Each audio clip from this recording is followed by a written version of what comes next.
Mic check. What it up? What is up? What it do?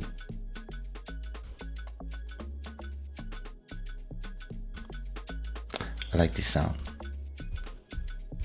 Can you imagine, like, in 3 years? In 3 years, we're about to be in 2025, and we start episode 400 or 500 of Club Shada, and I put this instrumental, and we all remember quarantine, Club Shada first episodes, and this song.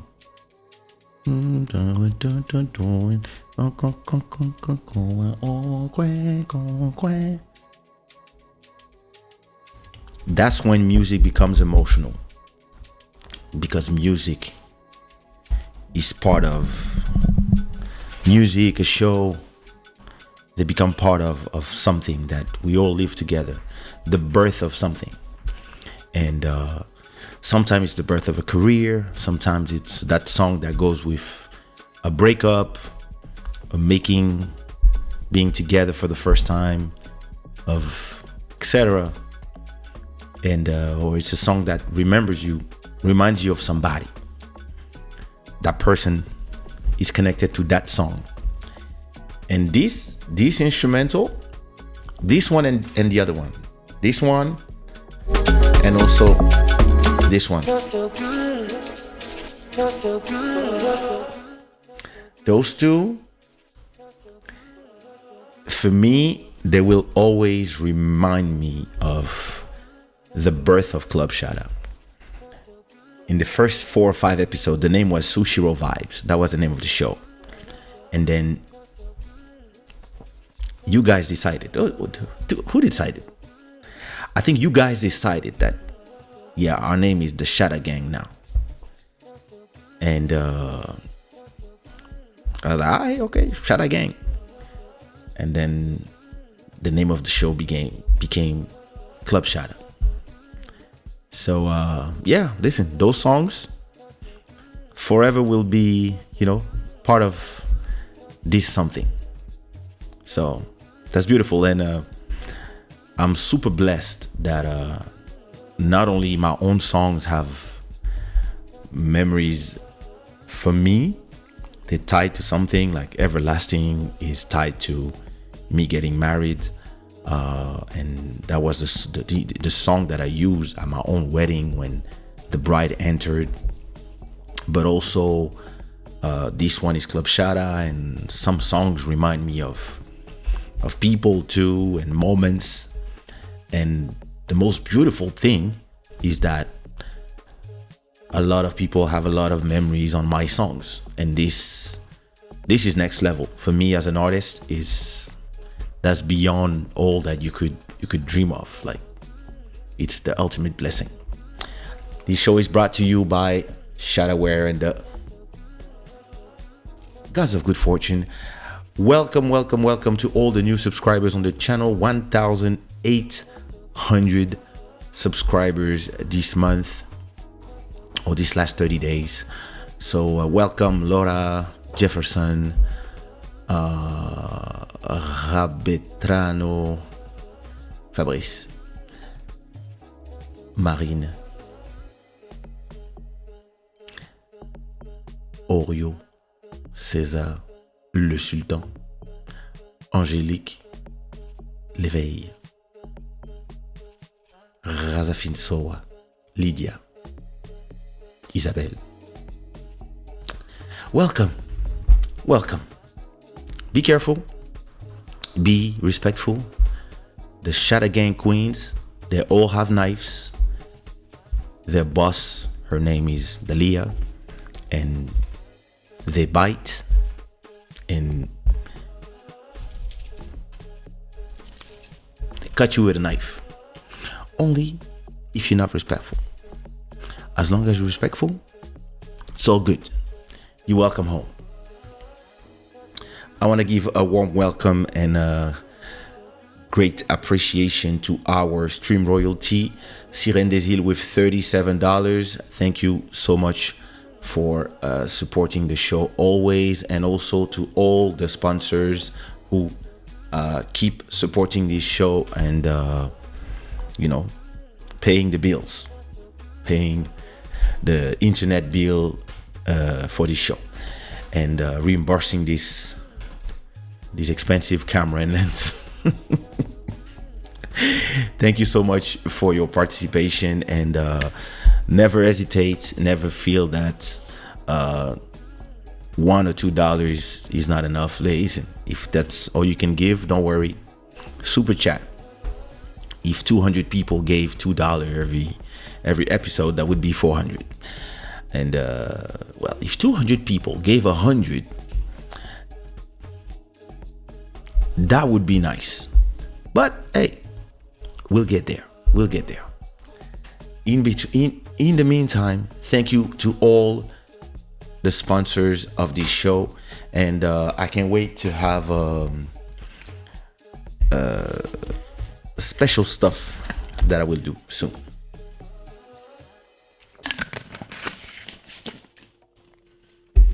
And it's interesting because I figure out I never do nothing the same way as everybody do. And sometimes it brings me problems. But most of the time,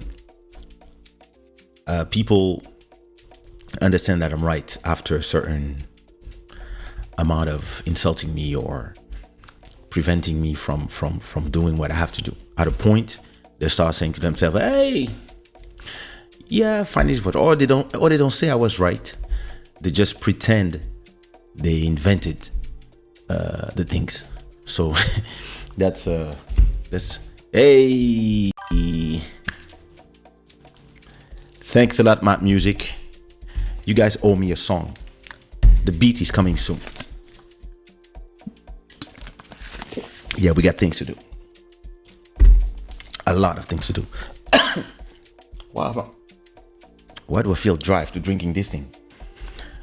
Anyway, thank you so much, Matt Music, for the $9.99 super chat. Thank you so much for your support, and I hope you're good.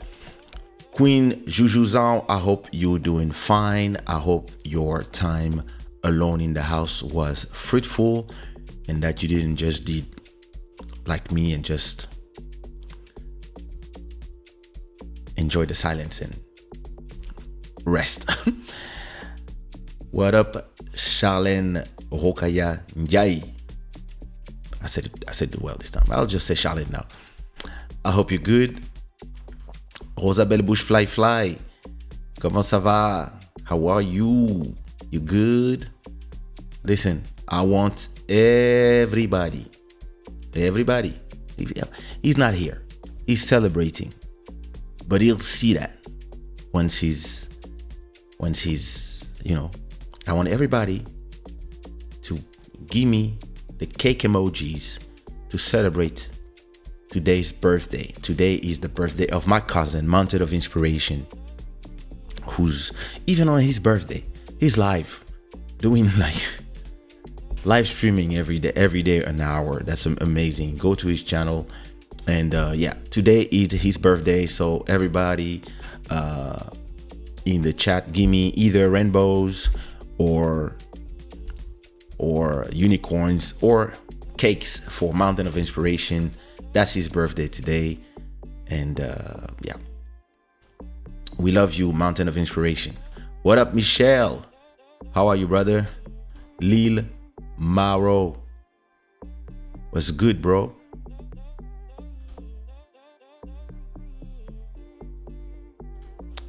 Yep, exactly. Tatiana, how are you, sister? You good? How are things out there in the... Is it the north or the south? Thank you.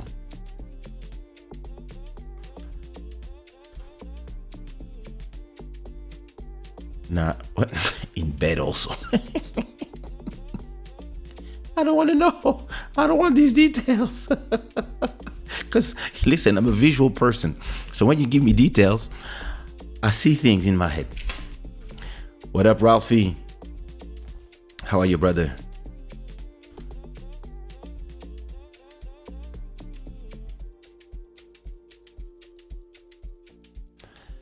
What's good, MJ? How are you? How are you? How are you dealing with all this snow in Canada? Well, we still have some winter, some sun here. Today is starting to be a little cold, but has nothing to do with what you guys are experiencing out there. I'm telling you. He is. You know what inspires me the most with Mountain is how you can have a subject and just go off for an hour nonstop, be in preach mode, and it has like many history quotes and stuff. So I enjoy watching his live streams. As usually, sometimes I don't catch them, so I watch them afterwards.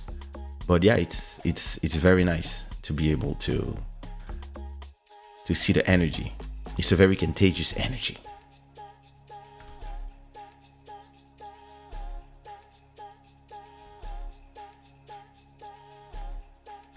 Master Electronic, how are you, brother?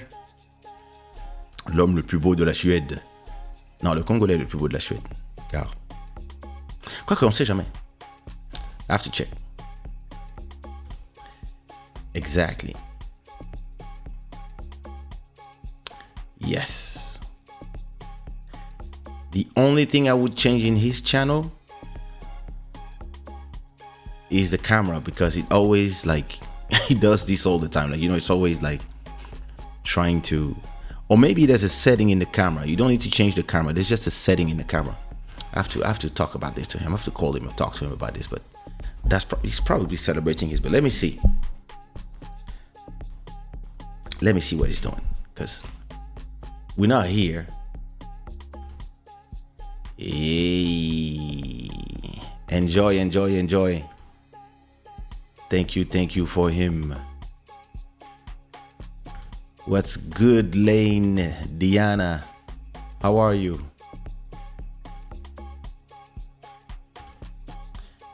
Yeah. Well, from what you send me, I guess. Hey, Lola, what up? Thank you for him. Listen, he's probably celebrating. So let me see. Let me call him and see if he's not busy. Because he's probably partying. Must be party at home. Thank you, Diana. But you're not going to respond to your cousin? Oh my God. There must be a lot of music. He'll call me back, I guess. Well, what are we going to do? You see? My cousins ignore me. Maybe he's ill.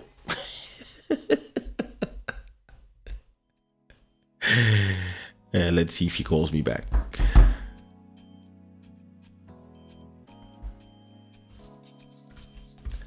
So listen, how are you? How was your beginning of the week? Listen, sometimes Club Shada is, I'm like, what, is Club Shada already?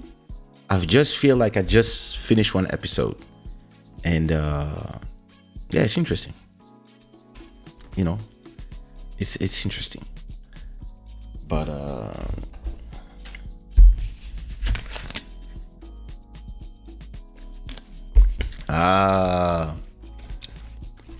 what up, Joel? we just called your brother, and he didn't answer. I think he's celebrating his birthday, and I was calling in the middle of him, celebrating. But at least he knows that the whole Shada gang is wishing him happy birthday. That's the most important. Always. So what about you guys? How is the weather for you? I know that MJ is under the snow. Who else is under the snow? Here in Portugal, temperature is around, so at night it's 13 degrees Celsius. And during the day, it's around 15, 16, but the wind is cold. But because we in front of the water. So, but yeah, other than that, it's fine. I went to a jog. I did a 7 kilometers power walk later this afternoon after editing 2 vlogs. Actually, hopefully you guys can go after you watch this live. That would be amazing if you go to the channel and you go comment on my last 2 vlogs that I uploaded yesterday and today. Yeah, when I went to my run, to my jog, to my walk, the weather was fine. I had a hoodie. But when I arrived back home around, I think it was around 7:30 p.m., I start feeling the cold. The fact that I've been walking 7 kilometers, I was fine in terms of, your body gets warmer because you are just using energy. But I was like, it's cold. I was starting to feel the cold seriously when I got back home. But nothing crazy. Like at this, I was talking to my best friend in Paris, and she was telling me that they already like at 3-4 degrees and stuff. I was like, what? Let me see the temperature in Paris at this time. So Lisboa is 13 degrees. Paris, okay, 7.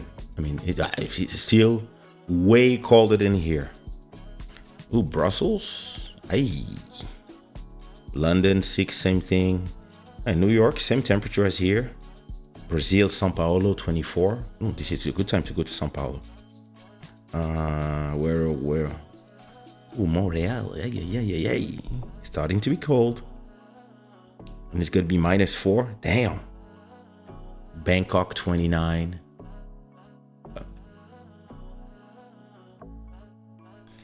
All right. Listen. I'm fine with my temperature here. Telling you. What up, Malcolm Beats? Are you done with the remixes? You got 3 remixes to do. This week, I'm gonna book a studio for next week, probably, so I can be focused on recording. And I'm gonna record our 2 singles, so we can release them back to back. 1 week you, 1 week me, and then also close the album. I'll finish everything I need to finish for the album. So I'm probably gonna get a session at the Atlantico Blue.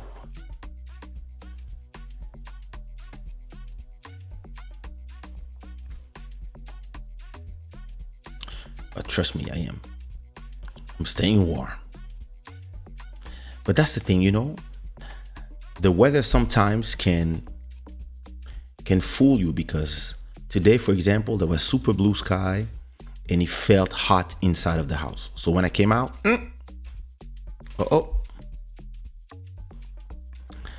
my power walk attire, today I had a t-shirt, Shadawear hoodie, and leggings, Adidas leggings, and Adidas Power Boost shoes. Okay. Probably have some photos on Instagram. Let me see. No, a long time I didn't. Oh yeah, I can show you how I look like. If I find it. If I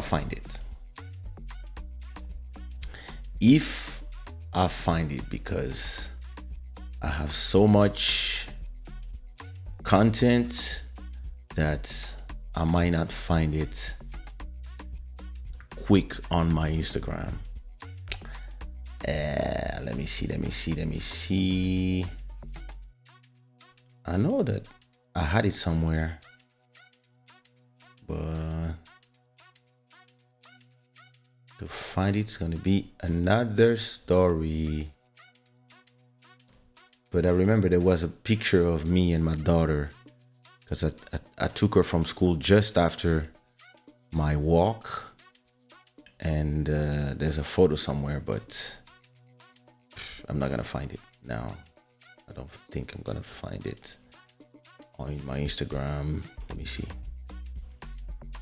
No. You know, is it that? Well, it would be like this, but with a hoodie, I guess. It would be something like this with a hoodie. I remember taking one, and I had the hoodie, or a t-shirt, depending on the weather. But usually it's this with a hoodie, or it also depends of the temperature. I have leggings for the winter to run, and I got others that are lighter for the summer. So now I'm gonna start taking out the winter ones. But yeah, I don't think I have. Look at Joel being sexy in his Shada Gang t-shirt. Hey! Yeah, no, I'm not gonna find it. Too much content on my Instagram. Damn. Yeah, too much content.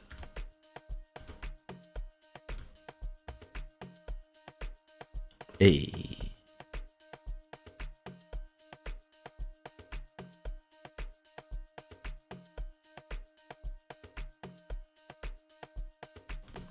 Okay, Vendes.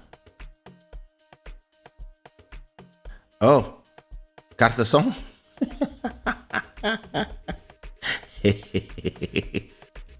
Amanhã falamos. This guy. What up, Dalia? How are you?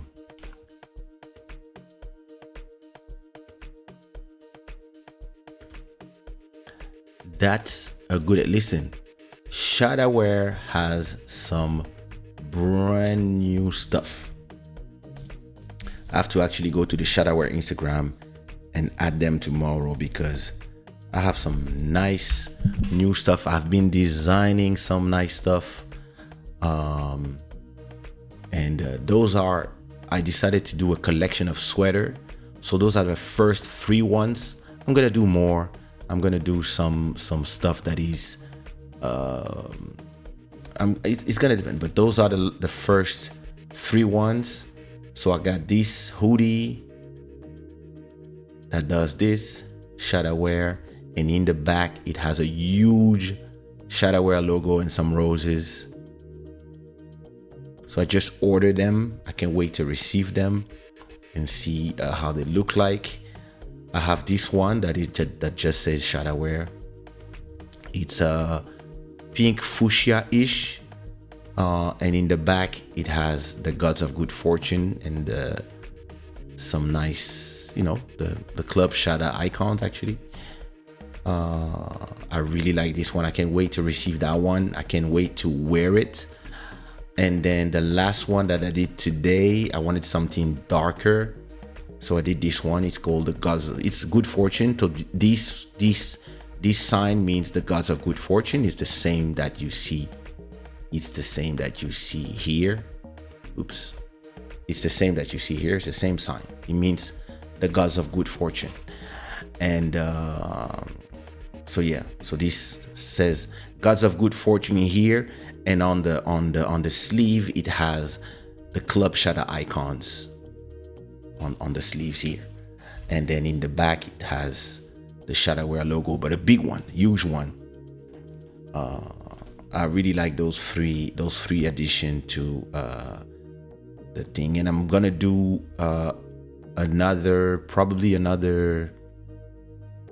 either another 6 or another 9 to have a collection of either 9 or 12. And of course, once the collection is finished, I'll probably do a giveaway and give one of them to somebody in the Shada gang. Probably this one. I really like this one. I can't wait to see how it comes out. I'm just scared that maybe the logo in the back is too big, because it's really gonna, yeah, it's the whole size of the sweater, the sweater of the hood, of the sweatshirt. I'll see. Maybe when I receive it, if I find it that it's really too big, I'll maybe put it half the size or 30% size. But I kind of like bold brands like this. So yeah, I can't wait to receive that one and see. I think my order is already on the way. So yeah. So this is a good time to go to shadawear.com and buy yourself something. Thank you. Brand new. I'm telling you, the white one, is it dope? Listen, I love it. And I actually created the whole design on my iPad with the app that I use to do my NFTs. And actually, I was about to do NFT using that statue as the main thing, and then draw on top of it. And then when I was like, oh, that would be a dope sweater. And then I just turned to my Shadawear Printful application, and then I designed that one.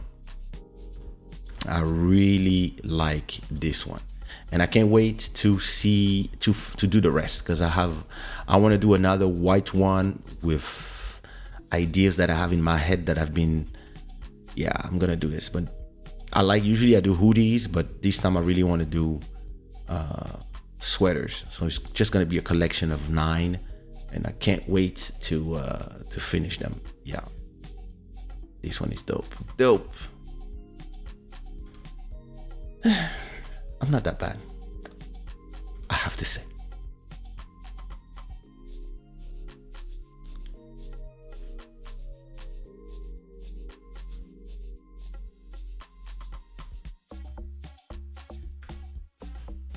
You like the rose and dark one?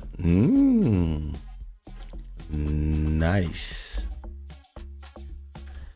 That's a good gift to accent, I gotta say. It's a good gift. I would say if you've been a Sage girl, that's a good present to ask. Let me quickly do this day. Thank you. I'm trying. You know what the problem is with my creativity is that if I don't concentrate,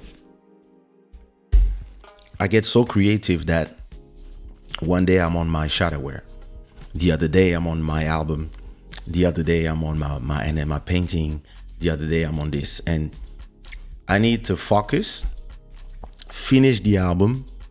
When it's done, I can go crazy, because the others, even if they are as important as for me as a creative, I still have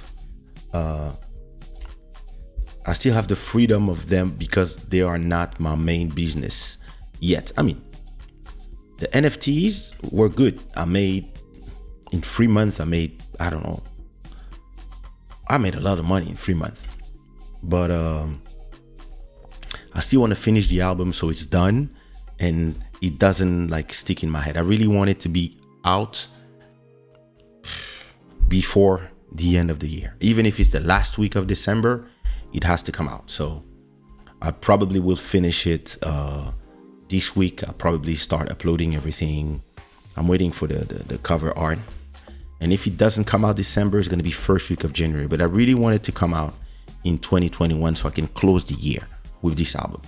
Done. And, work on the rest. Thank you so much.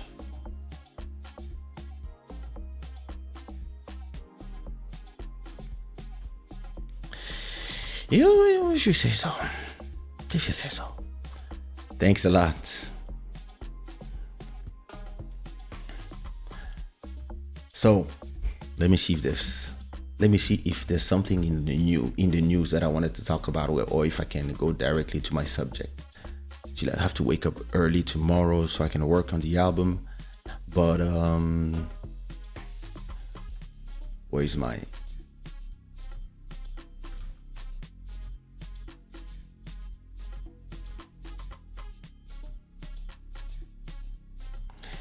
Well, I think I want to talk. Those news they take a lot of time, so I'll make a whole subject about them.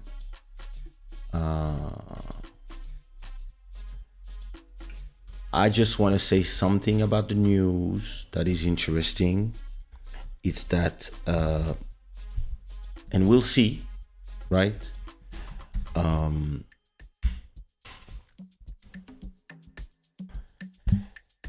Pfizer, who is one of the company that did one of the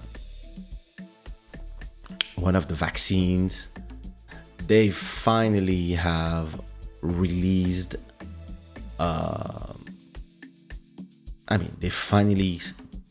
they're still in testing, but it's very promising. The results are very promising. They actually found a way to do pills that you can take when you get COVID.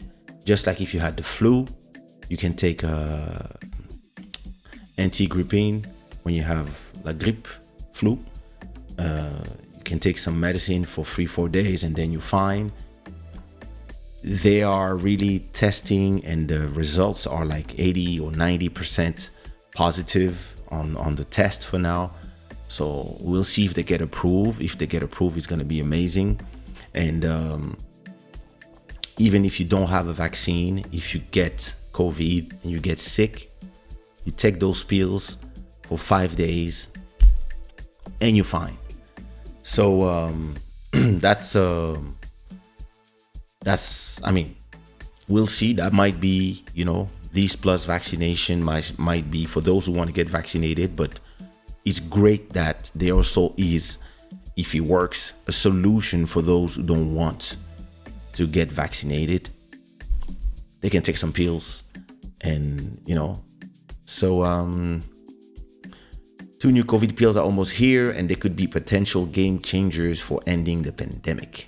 On Tuesday, Pfizer applied for approval in the U.S. Food and Drug Administration for its Paxlovid pill, meant to treat patients who are sick with COVID. And Merck also have a pill called Molnupiravir. And so, if it works, that's, that would be great.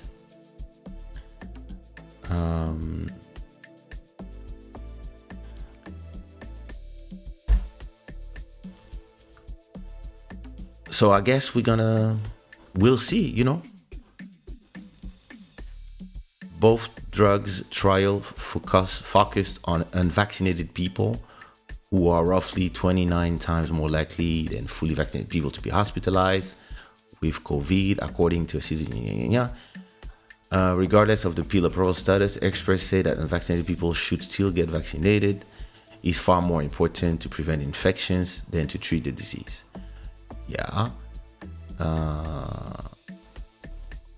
Of course, the pill long-term risk are largely unknown at this stage. So they could be prescribed as a prophylactic for someone who's been exposed to COVID, or if they can prevent transmission. So we'll see, I guess, and I think Pfizer, let me see if I can find it. Pfizer, they did something nice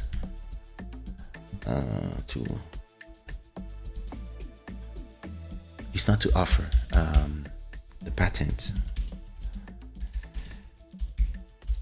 I think they offered they pledge for equitable access to their COVID pill through a new licensing agreement so that poorer countries that don't have access to their drug can actually they will be able to produce the pills by themselves.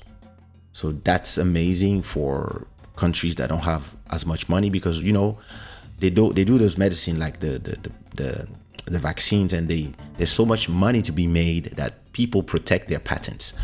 But Pfizer is saying that they will license it so that other companies can create it, especially in poorer countries. So there's a lot of countries where people don't want to get vaccinated, or they don't really need it. I mean, the COVID has penetrated countries differently from one country to another, and a lot of people they really prefer having a treatment like this, like if they were taking pills for the flu or pills for a cold. Earlier this month, Pfizer announced that its COVID-19 pill reduced the risk of hospitalization and death among COVID-19 patients by 89%, fueling the hope that the drug will give the world another defense against the worst effect of the coronavirus. Pfizer's new partnership with the MPP opens the door for Pfizer to supply its COVID drug to the world's poorest and most vaccine-starved countries. The licensing agreement authorizes the MPP to facilitate production of the pill by granting sub-licenses to qualified generic drug manufacturers and distributes those based on need, according to a statement. We must work to ensure that all people, regardless of where they live or their circumstances, have access to these breakthroughs, and we are pleased to be able to work with MPP to further our commitment to equity. Albert Bourla, Pfizer CEO, said in a statement. Listen, they made so much money on the vaccine already that they can offer and they will make so much money from the patent anyway, that even if they're licensed, they will still get a percentage of the money that is made if this is created worldwide. So in terms of business, not only in terms of PR, that's an amazing move. That's a great move. You are presenting like the good guys, and they are the good guys. They did vaccine, etc. But the fact that they are letting generic people create those drugs and be offered all around the world, especially in places where people have been like decimated by the fact that only the rich countries have had access to the COVID, the vaccine. Even if in the rich countries, a lot of people are skeptic, they don't want to get it. There are some countries where there's no choice. You get COVID, it's over. So the fact that some of these countries are going to be able to have different solutions for people, you can it's going to be it's like the flu. At this time of the year, in the pharmacies, you can go get a vaccine shot for the flu of this year. It lasts a year and you will not get the flu. Or you can just have your box of anti-gripping ready, and whenever you feel the flu starting, you take your pills and normally you should be fine. I never had the vaccine for the flu. I never did it ever. I don't have a problem with it. I just never did it, because I'll always have my boxes of flu medicine ready. So whenever I feel like it's coming because I know exactly how I'm going to feel, I just take my pills. And listen, maybe there's going to be the same thing for COVID. That would be amazing if those pills are as effective as they promised. This is the solution for everybody that don't want to get vaccinated and still want to be, be able to be free and to be in society. Because, when you think about it, I understand that everybody wants, all these governments want to, especially governments like the French government, like they want to infantilize people and pretend that those who don't want to take their vaccines are irresponsible, they are fucking up society, whatever. Listen, the people who don't want to take the vaccine, they pay their taxes like everybody else, and they too have rights, right? And they have the right to walk around in the country that they pay the lights for. And if now there's a possibility to know that if anybody has the disease, they just take pills for 5 days and they're fine. This changes everything, and it also removes the need for all these COVID passports, QR codes, European passes, etc. It removes the need from all that. Maybe not right now, but maybe in 6 months, maybe in a year, depending on if this medicine get approved, because it's still on trial. I think they tested already on thousands of people and it works, but you still need to test on way more people, and you still need to have all the different countries test it, approve it, and then you need to create all those pills. Those people know how to create those pills. Once this is in circulation, and like they give patents to the Indians to be able to create it en masse, the Chinese, this, that, etc., and this arrives in Africa as well. Brazil really needs it. All of a sudden, booyaka son. Everybody can go back and chill. And well, listen, this is great. I wish the world had that energy to create something for AIDS or stuff like that. I mean, I know that there's energy and people are trying, but listen, 3 years to get out of the pandemic, it's record time. I remember when I was young, when I was like 25, 30, well, not before, when I was like 20 something, and the AIDS epidemic was raging. I remember saying like, oh, the day they find a cure for this, people will be fucking in the streets. And they never found a cure. So listen, hopefully, we'll see.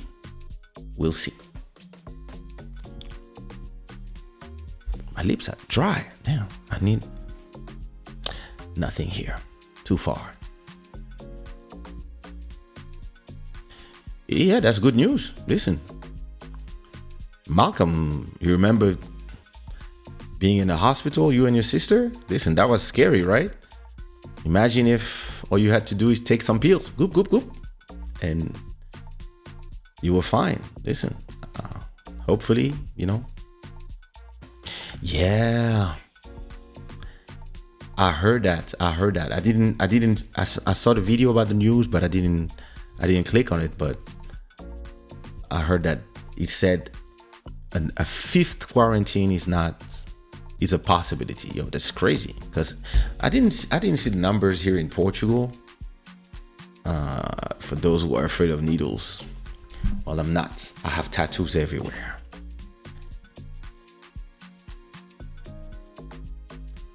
Have a good night, Diana. What up, Trish? Hello? You late. You think AIDS is a business? I mean, all diseases are businesses. Like, the pharmaceutical industry this is a $1 billion business, multi-billion-dollar business. So yeah, Listen. What is Club Shada schedule? So we started 53 minutes ago. So I don't know what time it is where you are. It is Lisbon time. It's midnight and 30 minutes on Wednesday. So today, and Sundays. So 2 times a week. So yeah. So depending on where you are, you take Portuguese time and you just select your hour. But yeah, listen, good news in my opinion. Promising news, I would say, more than good news. Promising news. Let's see where this takes us to, and hopefully it takes us in a good place. Here in Portugal, we have let me see the tracker. It's a long time that I didn't check. Let me see France first. The cases are not. Well, let me see.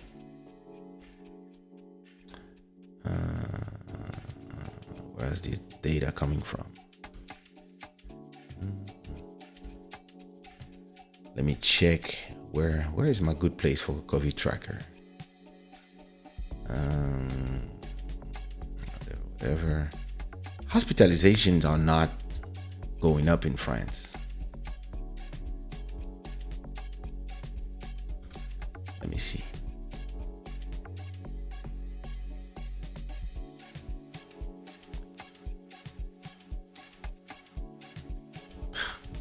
These people. So let me see.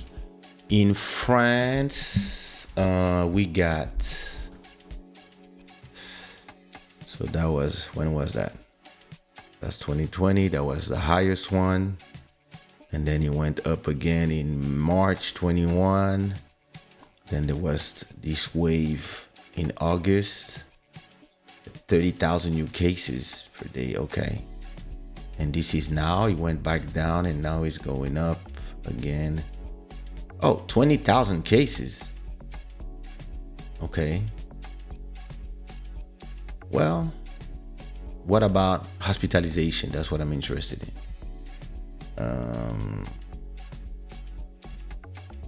Let me see. In France. Tension hospitalière, 25%. Admission sans critique, 87%. 87 people. Oh, that's not percent. Every people.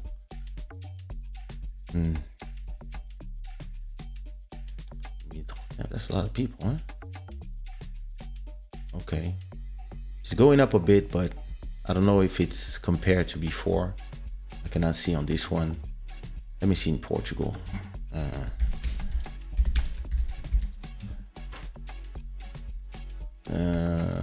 Let me see vaccines in Portugal.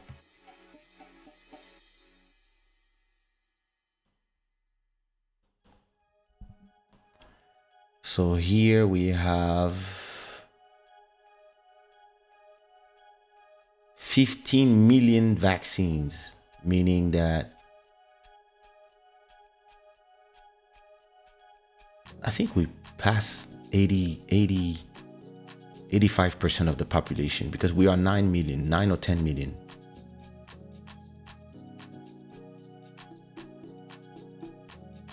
So let me see. Cases are not. So when that was July. So it's going up a bit with the cold. Now we still have 1,000 cases yesterday.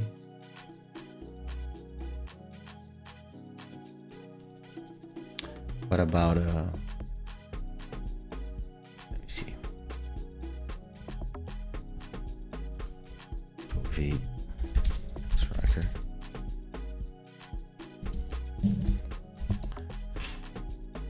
Yeah, it's going up a bit too here as well. Cases, not that much, but still a little bit. That's the weather as well. But I know about hospitalization and yeah, you see. I don't know. Hospitalization here in Portugal still not going up that much, but a little bit. That's the thing. Everybody's vaccinated here, so. Well, I have a friend that has double shot, is still vaccinated, so hopefully he's gonna be fine. Yeah, listen. We'll see if the arsenal of what we can do, if this can help, and if most people, when they get sick, they can take the pill and they're fine, plus vaccine. I think if this works, that will be great for everybody. Listen, we'll see. What's good, Emmanuel? So listen, I'll tell you a story tonight, because hey, I love to tell stories. Let me put some lemon in my body first.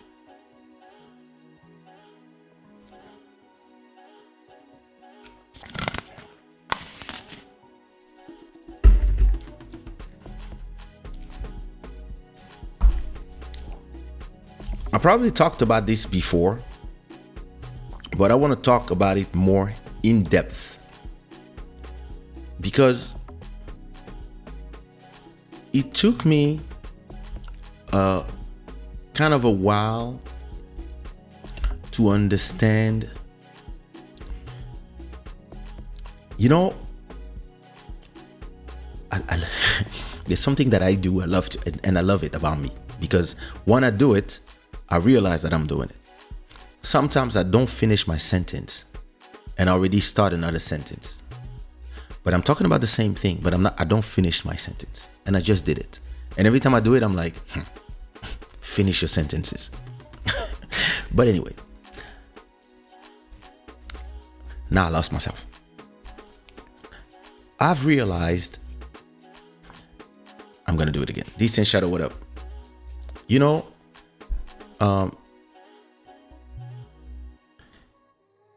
There's something very interesting that I've realized. When you have a good idea, or you believe it's a good idea, but then you go tell people around you about the good idea and how they should follow you in your good ideas. And you're like, yo, we should do this. It's good for business, whatever. And you even go see your sports competition, your colleagues, and you tell them, hey guys, we should do this, we should do this, we should do this. It's good for us. It's good for everybody. It's good for our industry. Because understand how I think. Let's say that there's 10 coins. Material of the 10 coins. Let's say that there's 10 coins and there's 10 artists, and every fan has a coin and every artist wants a coin.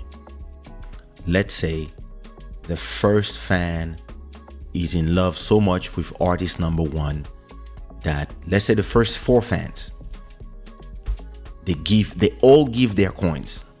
Coin number 1, 2, 3, 4, the first artist. Boom. First artist is rich of 4 coins. And the 9 other artists, they already know that somebody's getting fucked, because there's not gonna be enough coins for everybody. They know already. Let's say that the next 4 fans, they also love the second artist so much because he's huge, he's big, and everybody give their coins to artist number 2. So coin 5, 6, 7, and 8 go to artist number 2. So artist number 1 has 4 coins. Artist number 2 has 4 coins. Artist number 3, 4, 5, 6, 7, 8, 9, and 10 look at each other and they know at least 7 people are not eating tonight. Fan number 9 is like, guys, I love everybody, but I like artist number 5. Gives him a coin. Last fan is like, guys, you know what? I'm gonna use my coin. I'm gonna buy myself a sandwich. Peace. All the fans go away. Artist number 1 has 4 coins. He's rich. Artist number 2 has 4 coins. He's rich. Artist number 5 has 1 coin. He can pay his rent. Everybody else are fucked. And they look at the other artist like, can you help us? And the other artists are like, well, I'm so sorry. This is the game. This is the market. So peace. So artist number 3, 4, 6, 7, 8, 9, and 10. They have to wait for the next 10 fans, maybe in a week, to tell them, hey, more coins. And if those 2 popular guys are there again, they might take all the coins again. And this is the story of market and market share. And interestingly, when I talk to artists or businessmen, most of the time, what they care about is the fact that artists number 1 and 2 are getting the most coins. That's all they care about. And they say it's unfair. They want to be on a very communist way and say everybody should have the same number of coins. Nobody should have more than 1 coin. So if there's 10 fans, only fans should give coins to the one who don't have coin yet. But you cannot decide who an artist wants to support.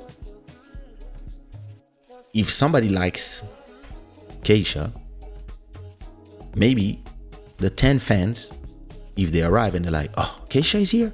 Nah. Kaysha has a new song. I'm buying this one. And they might give all the coins to just Kaysha or Nelson Freitas or Judge or whoever is popular at that moment. This is the law of the market. And artists tend to feel either jealousy, envy, or feel that it's unfair when everybody give their coin to somebody else than them. And when they are the recipients of the coins, they tend to say, it's amazing. The market is great. Guys, work better next time. So, I'm actually a person that is lucky enough that my hard work has been recompensated. That was a French word?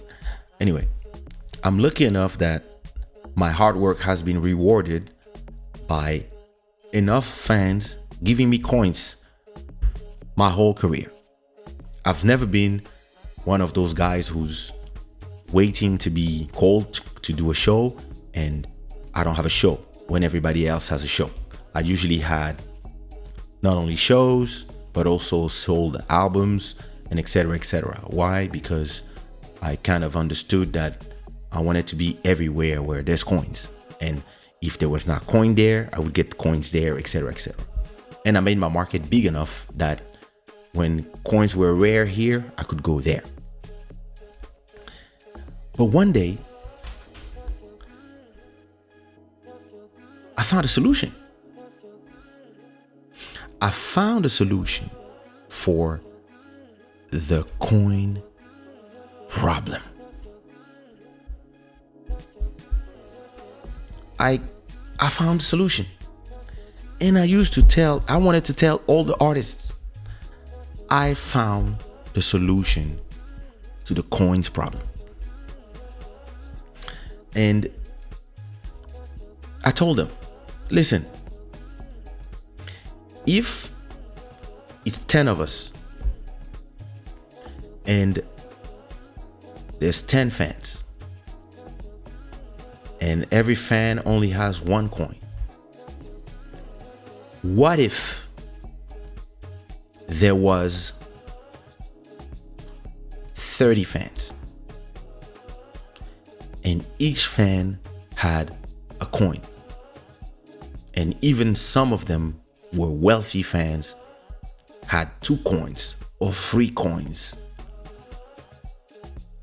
If we had a market of that size and we still were the same 10 people, maybe the one who used to have 4 coins might have 6, but there will be maybe 50 to 60 coins to share.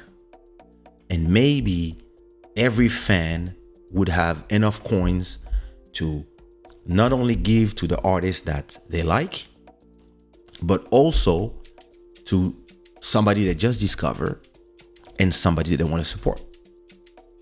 And maybe those who are the most popular would get more coins, but those who are not popular or not famous yet will still get at least 1 coin. All we have to do is change the market, expand the market so that the market can serve more people. Because right now, if there's more offer than demand, the price drops. Economy 101. If there's more demand than offer, we might all get paid. And to me, that was exactly something that was the type of conversation that I would have with artists and with market makers in the different businesses that I was. And the solution was so crystal clear for me that I always thought that the only thing somebody could tell me after me telling them that would be, this is amazing. You found a solution. Let's go, let's do it. And interestingly, the only thing that I got as a reply when I had those conversations with artists was,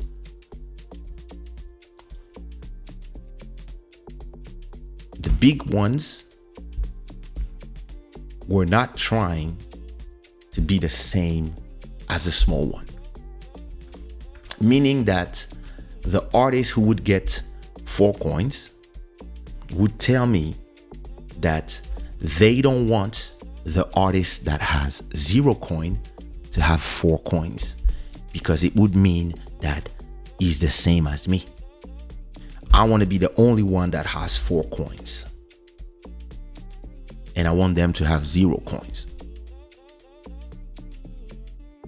And me, I was like, why don't you want other people to survive? Ego.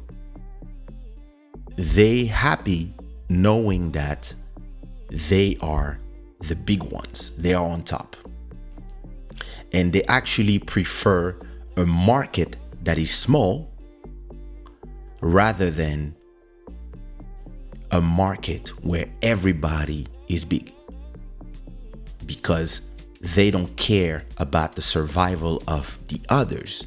They care about them being on top of the market. And this shocked me. I was like, wait a minute. And then my answer was simple. Listen, if you are already popular and we go to a bigger market where instead of having 10 coins to distribute, there's 50 coins. You are so popular that you might get 10 coins. Maybe you and the other popular guy might get 30 coins, 15 each. And everybody else will still get the sprinkles of the 20 coins that is left. And between artists 3 and artist 10, maybe one would get 2, one would get 4, one would, etc., etc. But at least everybody would have something to eat, and you will still be the biggest ones. And they would reply to me, no, I prefer being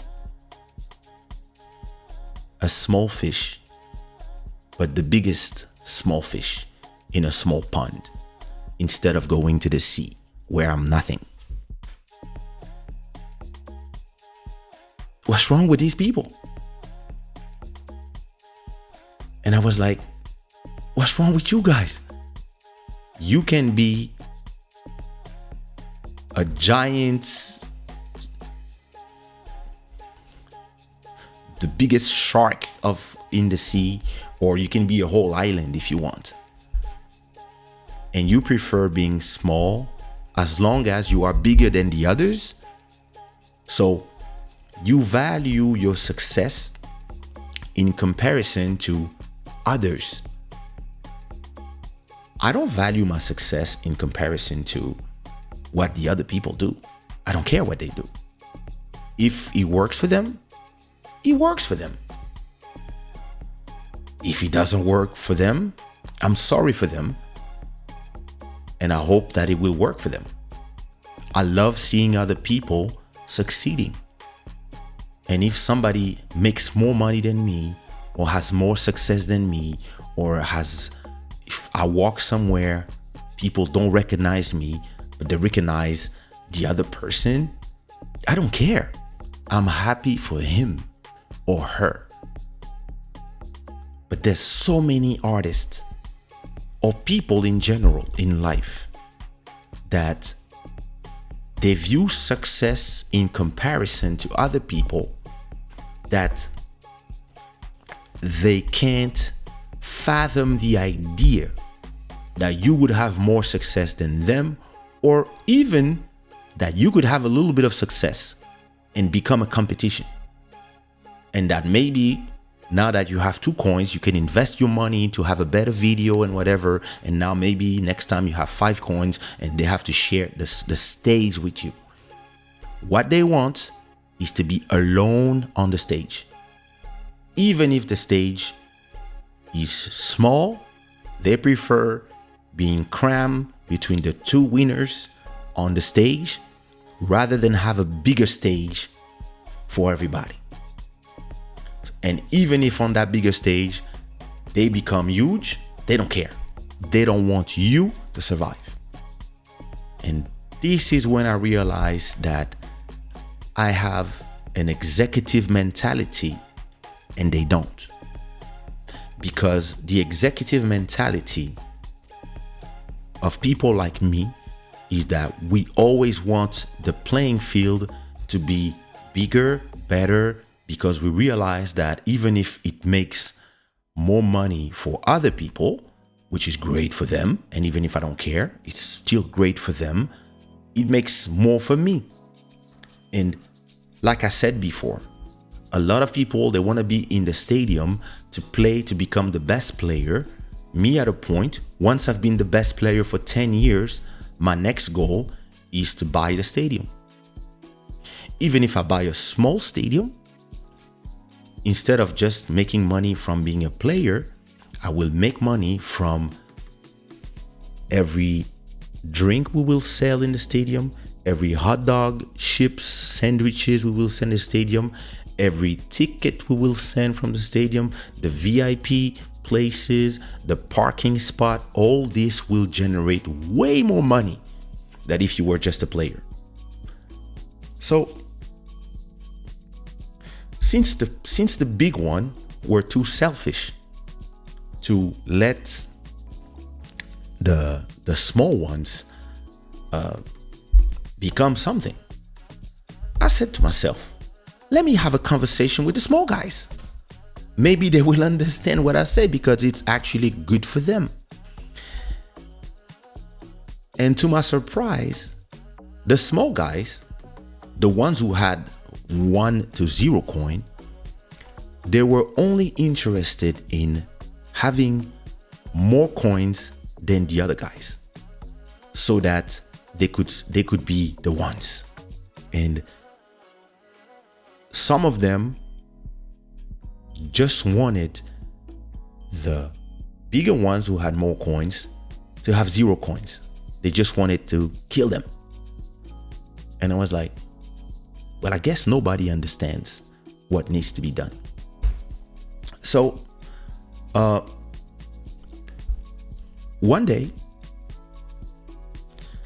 I was seeing this goes on. So 2005, 2006, 2007, I go to the West Indies, and we go to Martinique, Guadeloupe, Guyane, and I'm here more as an executive because I was producing some artists, and I was still doing some shows here and there, but nothing special. And I realized that everybody was crammed in 4 territories. We had between September and April, May, everybody was in France, Paris, and then all the cities around in France. So there's small clubs everywhere. Everybody was going to perform in all those small clubs. And starting in May, June, July, August, September, everybody would go to Martinique, Guadeloupe, Guyane, and try to perform out there and but those are small islands with 1 million people total. I mean, listen, I'm not sure of the numbers. I didn't check before talking. Let's say it's 1 million people in the West Indies. And even if there's clubs, there was not enough clubs for everybody to make money, because what people have to understand in the theory of the 10 coins is that this represents the market. Let's say that in the summer there's 20,000 euros that is between all the clubs, and these are the different cachets that are being distributed to every artist. So by the time June, let's say an artist's cachet is 1,000. So if you divide 20,000 by 1,000, there's only 20 shows possible, right? You can only do 20 shows at 1,000. So let's say there's 20 clubs and everybody's running to the same place with these 20 clubs. By the clubs will be like, okay, I'll take you because you're big. I want you in these clubs, all the cities, and have the big clubs will say, hey, we have enough money. Okay, 5 shows. That's 5,000. Oh, Kaysha, you big. Listen, what's your price? Me? Well, it's not 1,000, but I can do for 1,000. We're on a holiday. Let's go. Okay, we have La Plantation, we have this, we have Le Chalet Village, we have this. We want those 3 cities in Guadeloupe and those 2 clubs in Martinique and this club. Okay, let's go. So I'll do this 2, and that one. Okay, 1,000, 5,000 gone. There's only 10,000 left. Okay, let's say the rest of the artists, the price is less than that. Maybe let's say it's 500 for the sake of the conversation, it's 500 for a show. And the club say, okay, I'm gonna take you 2 by 2. So you need, with 10 shows, you take them 2 by 2, and the $10,000 or euros that is left is gone. Now let's say more artists arrive to the island and there's no more money. What the club will tell them is, hey, listen, I have a radio station, and if you want to perform in my club for free, I'll play your song on the radio. And that's how everybody started to get screwed up, like badly, because people were more obsessed by being in those markets, because they believe that if I play in the summer in the West Indies and in Guyana, when I come back, everybody that's on a holiday in the West Indies, when they go back to France and they go back to their different country, their different cities, so Paris and then Marseille and everything, all these countries, the rest of the year, they will call me because now my song is popular, and the popularity of my song will follow me when I go back to Europe, to France. And people, since all the coins, so this is why I have this theory of the 10 coins.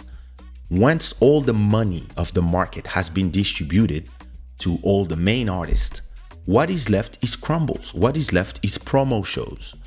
And a lot of people would accept to perform for free or to perform for a bottle or something just so that they can exist in the market as an investment, so that maybe their song could still work when they go back, and maybe they would make money when they go back to France. But when they go back to France, even if the market is a little bigger there, the big artists are already taking all the money. So for you, you're gonna still just be the person who's eating the crumbles. And to me, it made no sense. So 2007, I go on tour. So I start telling people this in 2005. But in 2007, I realized that people are not going in the West Indies just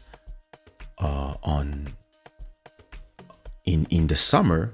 They also want to go in the winter. They also want to go in December. They also want to go there. They also want to go for Easter. Like, they go all the time. And me, I'm like, there's a lot of money. And they're like, oh, no, it's a lot of promo shows. And me, I'm like, listen, if you give bad habits to the promoters to do promo shows all the time, you will start to have people don't want to pay you anymore forever. I go on tour with everybody, and I realize that it's 10 of us on stage, and we go 10 by 10 on shows, and everybody just sings one song. So you don't sing your catalog. All you do, you come, you sing one song. And I'm like, all right. And everybody gets paid like $300 per show.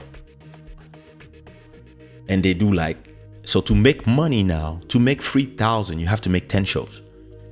And so you stay, and in exchange, you get your hotel paid, you get your whole holidays paid, you get a car, And me, I'm like, yeah, but not only you are destroying your star power, but at the same time, all these promo shows, people must be tired of seeing the same people over and over the whole summer. And like, if you perform everywhere and you want to just be everywhere all the time, be there, you are actually, not only you are removing the star power, but you are also not creating new stuff because you're obsessed with being in the market. And we arrived to a point where it was not anymore a place where you have some people get 4 coins and some others get nothing. It was a thing where everybody wanted a quarter of a coin, and everybody was fighting to just be there. and everybody was obsessed with being there, and like every artist would go there, and that's it. And me, I was like, these people are crazy. And so one day, I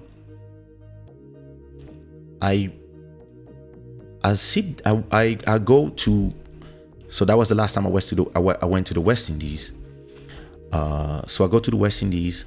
I get like I think I did 17 shows, and I got paid like just like something like 3,000. Just it was listen, this is just for your presence. I was like, it's not really a cachet for the show. It's just like just because you were there. And I was like, the fuck. I was like, okay. Then I go to Africa. I go to in another country. I do 5 shows and I get paid 30K. And I'm like, and me from the beginning of my career, I decided that I would not be the prisoner of a territory. I had shows in France. I had shows in Portugal. I had shows in Belgium. I had shows in Switzerland. I had shows, and because my music is so modular and I sing in 3 languages, I had all the Haitian fans would make me perform in La Badi Manoir in New York, in Miami, in Boston Matrix.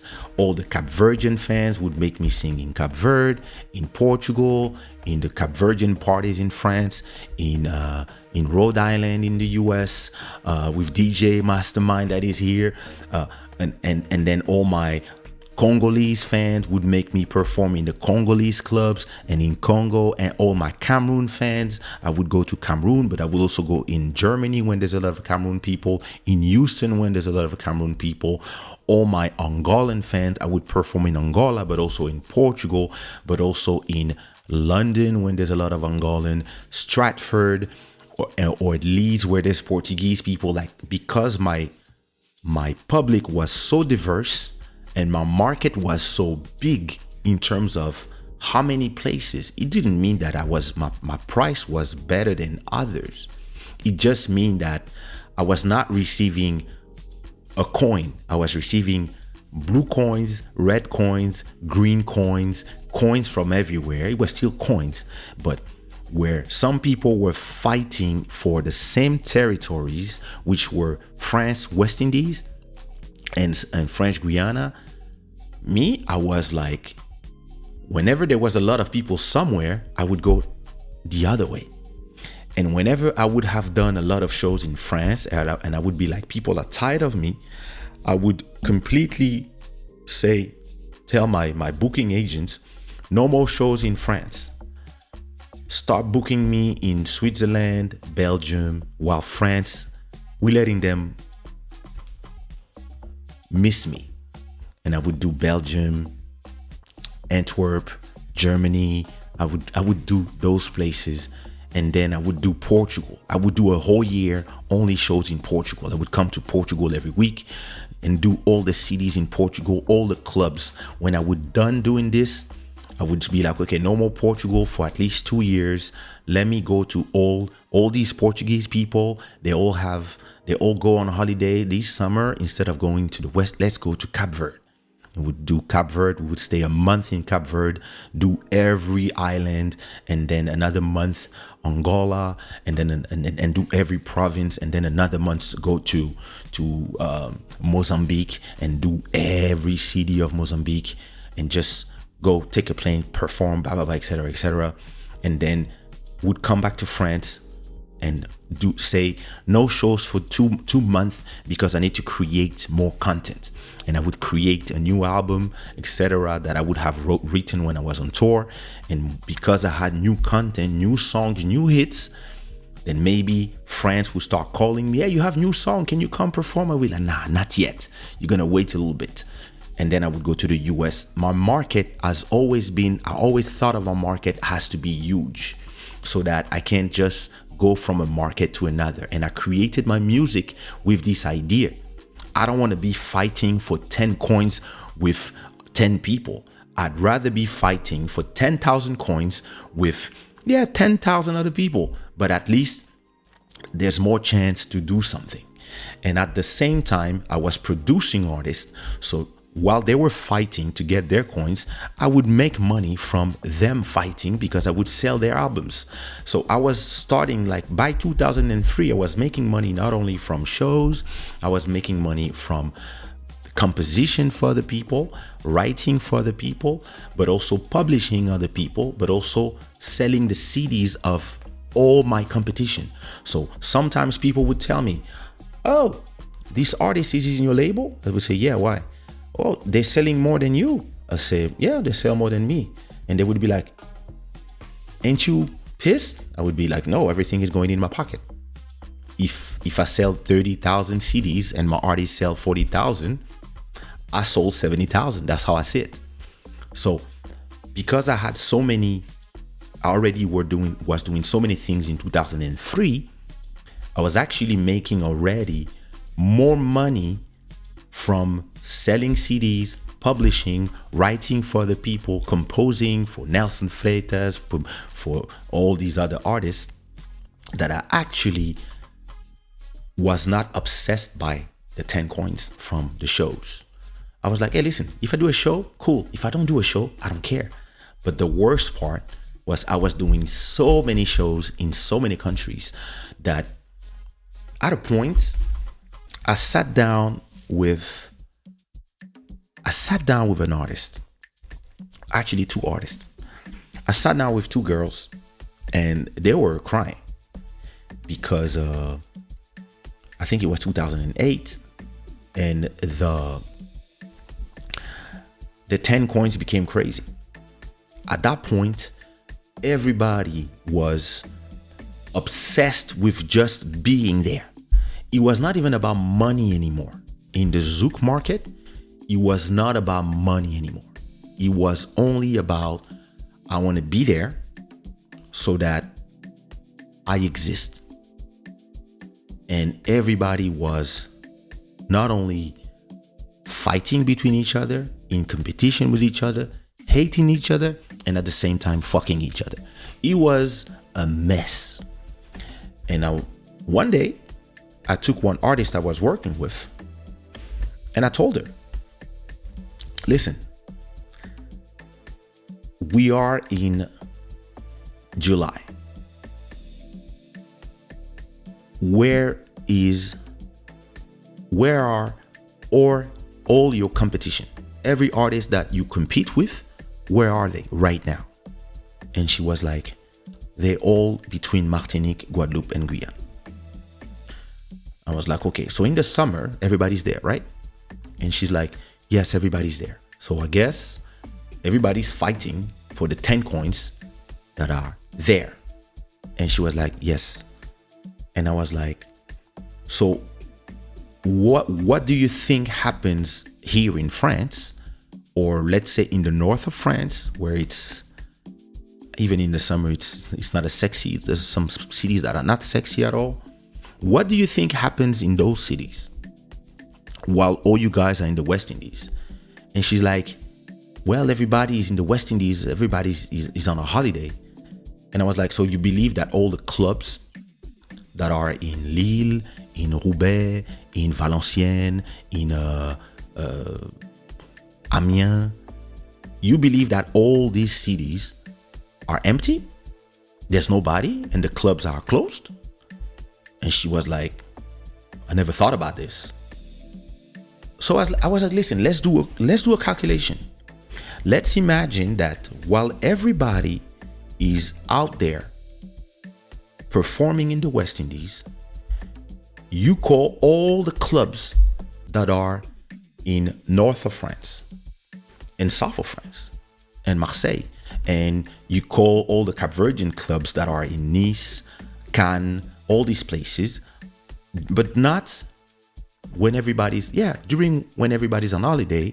There's a lot of people who don't have money to go on holiday. Those people, they're still in those clubs. Let's say we call all these clubs and we try to do 3 shows per week, and we sell, okay, fake numbers. Let's say we sell every show for 1,000.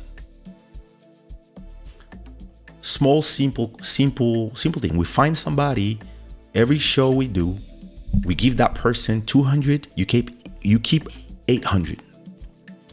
And let's say, since it's the holiday, we try to have 3 shows per week in all these small clubs that nobody wants to go to. And she replies to me, "Oh no, I don't want to go to this club." I was like, "What you mean you don't want to go to these clubs? Don't you have a kid to feed? Don't you have a rent to pay? Do you think pay your rent, it has to be in a sexy club in the West Indies, etc.? And do you think that those fans are not worth your time? Do you think that those fans don't buy your CDs because there's no beach and you Listen, money is money. As long as it's honest money, it's money. Just go to the place that are not sexy and go give love and receive love from the people who love you. Even if it's a small club or the club is not sexy or the sound is not the best sound, the fact that you go there, those people will love you even more because you go to their places. I've performed in places when I was on the top of my game, when I was like Kaysha of One Love, something on the. I performed in club with 50 people. Why? Because. Why? Because why not? Because the people who love you, they love you. And if you go in the smallest city to perform, when you have a club, they will. And the club told me, we saved money for 2 months so we could pay you, but we didn't know if you would accept to perform for 50 people. And me, I was like, a show is a show. And listen, I'm here to give love. I'm here to receive love. And if I'm getting paid for that, I don't see why I wouldn't do your show. And I would go and perform. And sometimes the small shows are the best shows because you can ask the name of the people. You can ask them what song they want to hear. You can do a show when you can even sit down with the people. You don't need to be on stage. There's 50 people. What's going to happen? You tell the security to move aside. You sit down with everybody. And when you sing a love song, you hear with everybody. I did that already. I did that in Cape Verde, in festivals, or if sometimes in party when for some reason there was only 20 people. I was like, let's go. Because music and performing, you're supposed to have fun. You're supposed to enjoy what you're doing. You're supposed to share an energy with the public. So I tell this girl, listen, forget about sexiness. Forget about all these things. Let's find all the small clubs that nobody is at right now. And you're going to see that since everybody is out there fighting, it's 20 people fighting for 10 coins out there. It means that in here, in north of France, in center France, in south of France, Biarritz, all these places, there's 10 coins and nobody's taking them. So let's do a little calculation. Let's say that you are doing 3 shows per week at 1,000 per show. So that's 3,000, and for 4 weeks is a month. So that's 12,000. So that's 12,000 euros. And if you do this for 3 months, you find all the little places. So that's 12,000 multiplied by 4. That's 48,000. 3 months. Oops, sorry. That's 36,000. So you make 36,000. And I told her, once you've paid the person who's going to book you, let's say you give that person, I don't know, 20%. So that's 36,000 minus 2,400. So that's, yeah, let's say you give him 5,000 and you have 30,000 for you. It's very simple. Once you have your 30,000, here's what you're going to do. You take 10,000 and you pay your rent for 1 year. Boom. This is a stress that once your rent is paid for a year, it removes 50% or 60% of the stress of life. Just like, my rent is paid for the year. Because your rent is paid for the year, it means you can refuse some shit shows or some things that are not well paid by the people who are trying to tell you, yeah, if you don't go, whatever will go. That you can say no to some proposals, and you can even say no to some things that the managers, the labels are trying to force on you. And when you want to go, when you have a small club that you fall in love with and they tell you, hey, we are really sorry, we don't have 1,000 to pay you. We only have 500 to pay you, but everybody loves you here.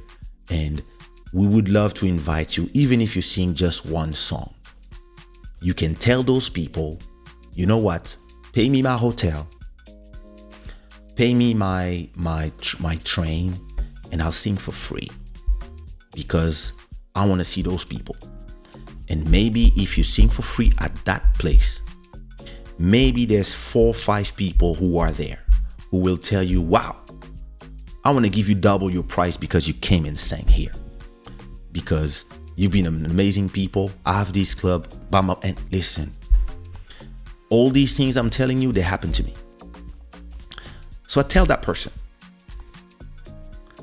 you take 10,000, you pay for your whole year of rent.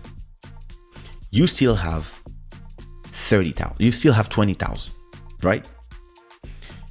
You take another 10,000, you put them in your bank account for just to be fine for whatever you need. Like every month you spend 1,000, whatever, like expenses, life.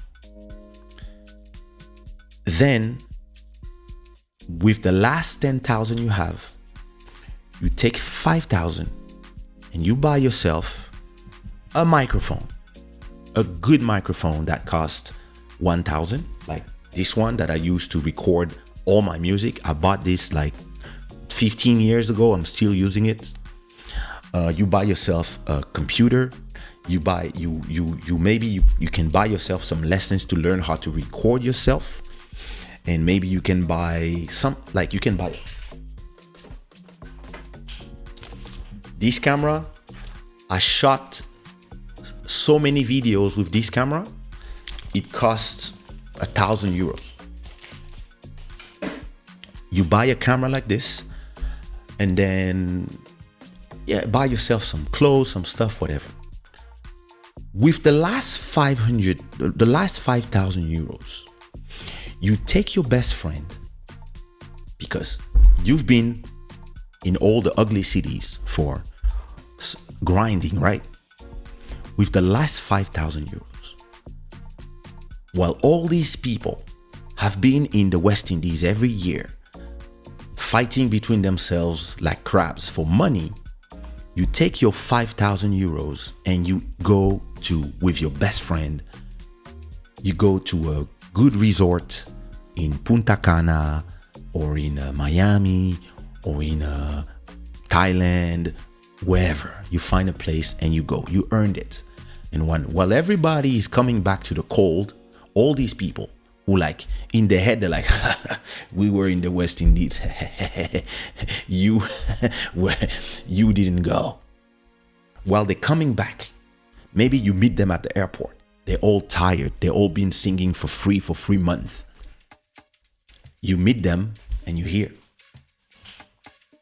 with your nice bag and your friend, and they're like, "Where you going?"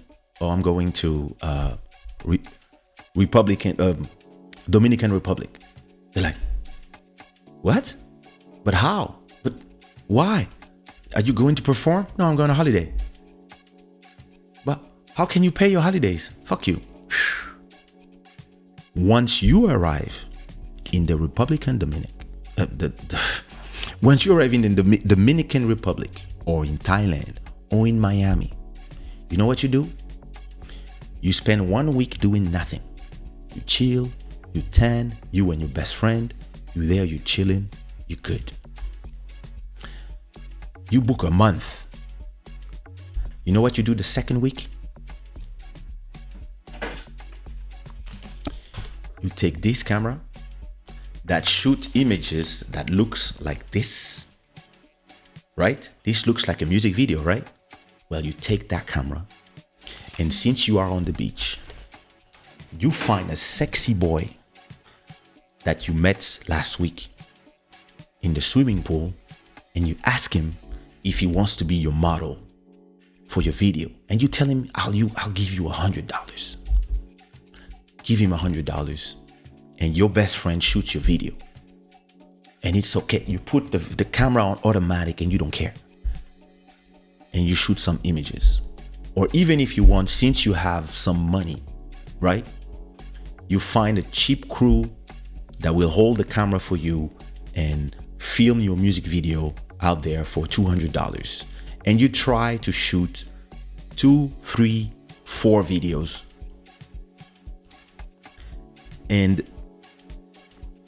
once you have all these rushes, when you go back to France or wherever you live, you ask somebody who has a YouTube channel and who knows how to make music videos for cheap. You tell them, listen, I'll pay you $500. I have all these images and I have these 4 songs. Please shoot me, edit everything, and make them music videos. And the person will say, okay, no problem. And now you open your own YouTube channel and you put all your music videos on your channel. Because you have to understand one thing as an artist, and I was telling her that. I was like, listen, all your videos that are in my channel, they make me money. What you need is to pay for your own stuff so that you can put them on your channel, plus all your shows that you did this last 3 months, that you will do in the next 3 months in all these cities. You have somebody with an iPhone and they film your shows. You put them on YouTube. You put everything on YouTube, because every view on YouTube is a few cents. And if you have, so you would do 3 shows per month. That's 12 shows per month. That's 12 multiplied by 4. That's 48 shows. By 3, sorry, I keep saying 4. That's 36 shows. So you have 36 videos of shows that you can upload to your YouTube channel, plus the 4 music videos that you did. And this, if you have enough views, your YouTube channel gets monetized, then maybe you will make $500 per month to begin, or $300 or whatever. I don't know, depending on the views. But you're a popular artist at that time, you're super popular. Go ahead, do all this, and listen. And when you come back, while everybody is trying to rush to perform in all the cities that you've performed already, you take 2 months of not performing and you go to the studio and you record new songs. You know why?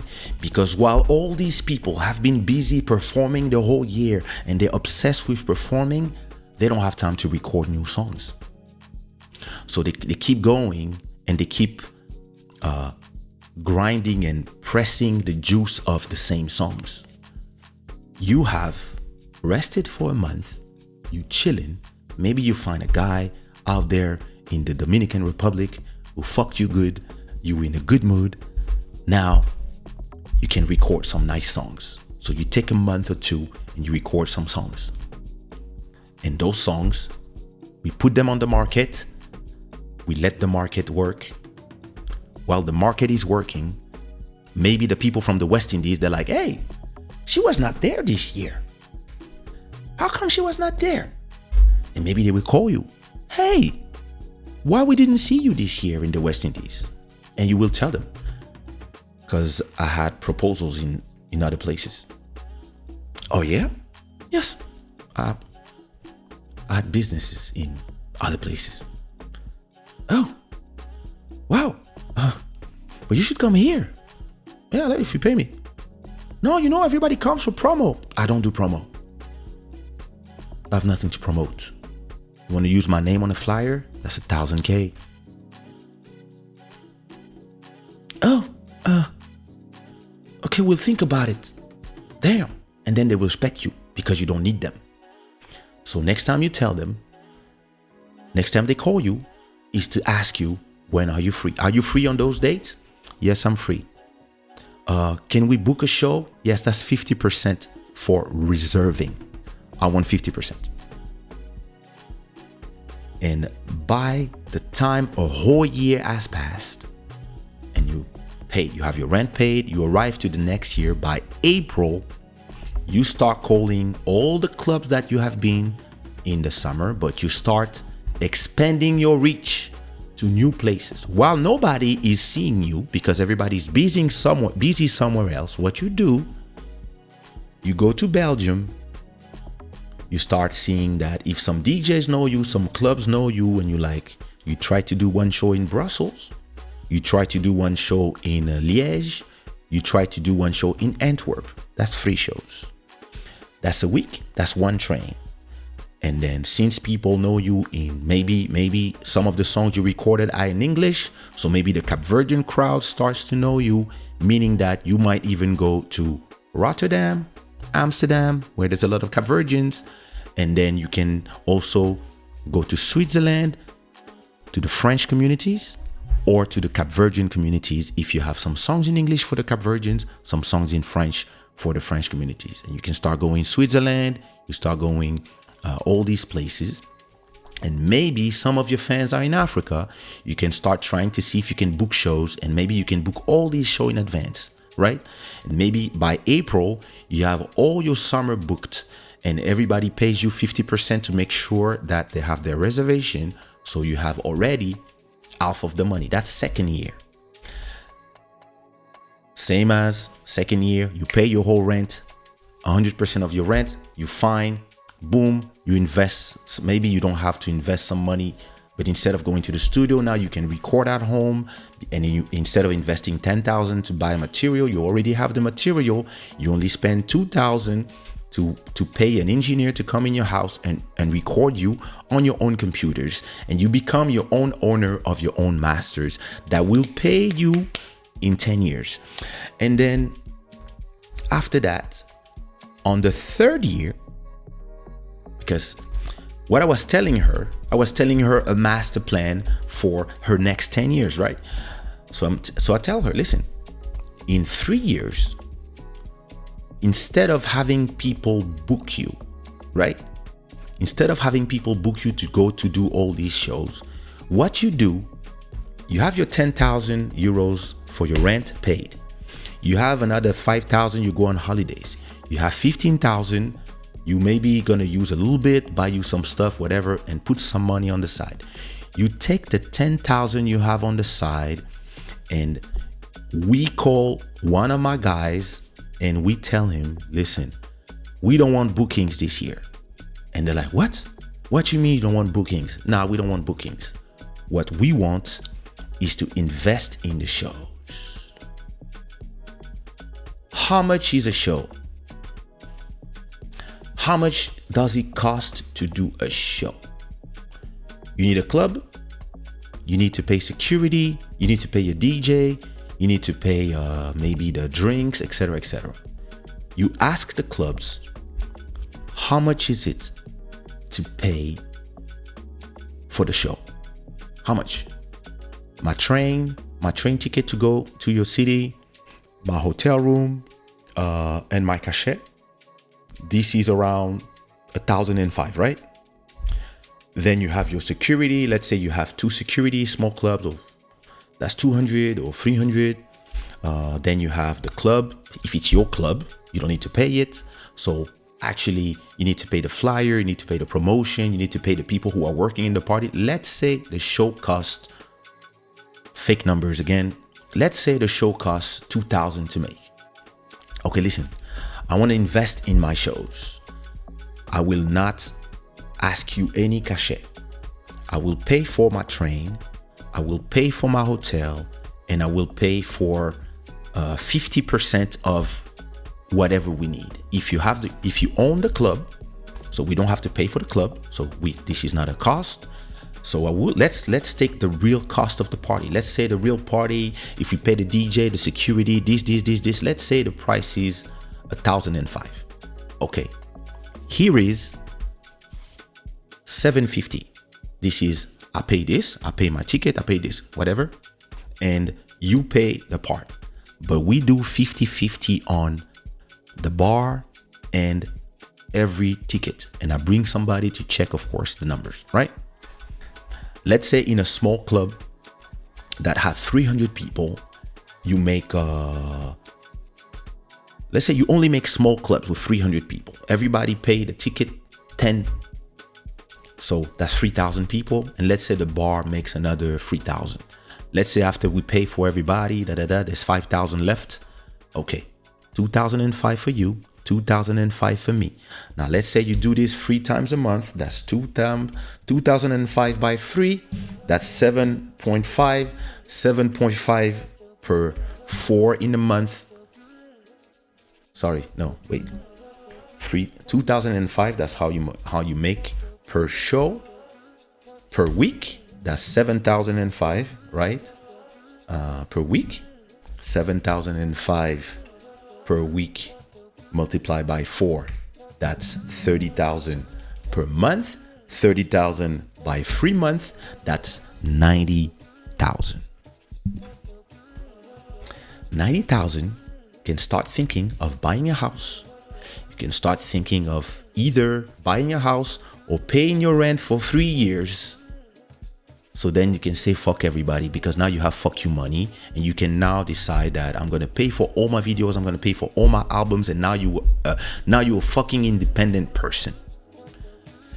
And after having this whole conversation with that person, the same conversation, she's like, wow, she started crying.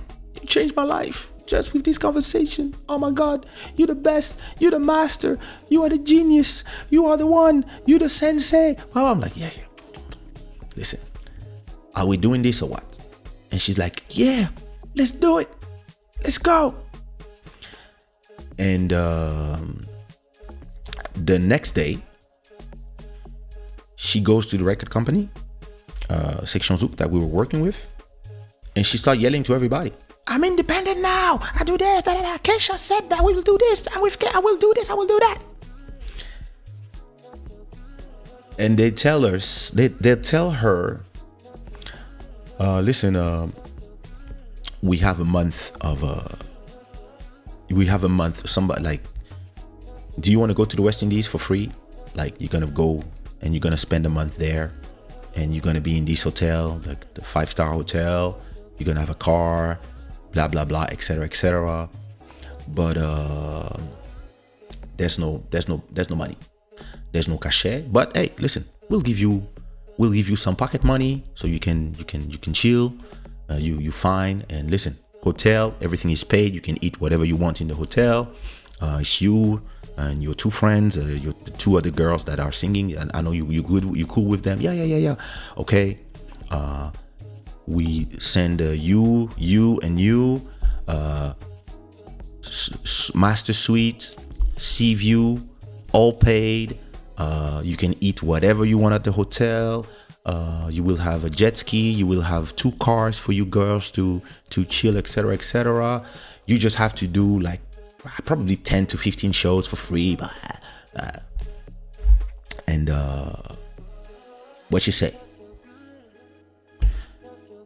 And I get a call. I get a call from the record company. Mr. Mokolo. I say, yo, what up? Can you come to the office? I say, yeah. I go to the office and I'm like, yo, what up? And they're like, yo, Mokolo. Why are you always trying to fuck the business? I'm like, me? Fuck the business? Why? I said, those people are not interested in all your intelligence. They just want to prove to the others that they are there, and they want to make the photo on the jet ski like the others. I'm like, what you talking about? Listen, your artist just came here and they told us about your plans and whatever, and we just offered them to go perform for free in exchange of just being in a nice hotel. And I was like, after the master plan that I gave them, there's no way that they accept your fucking offer. Because I gave them a plan that, listen, will give them wings to fly forever. I give them the knowledge. And they look at me and they're like, Mokolo. You got Facebook here? Somebody turn on Facebook. Go to the profile of the artist. They go on Facebook, and the artist was where?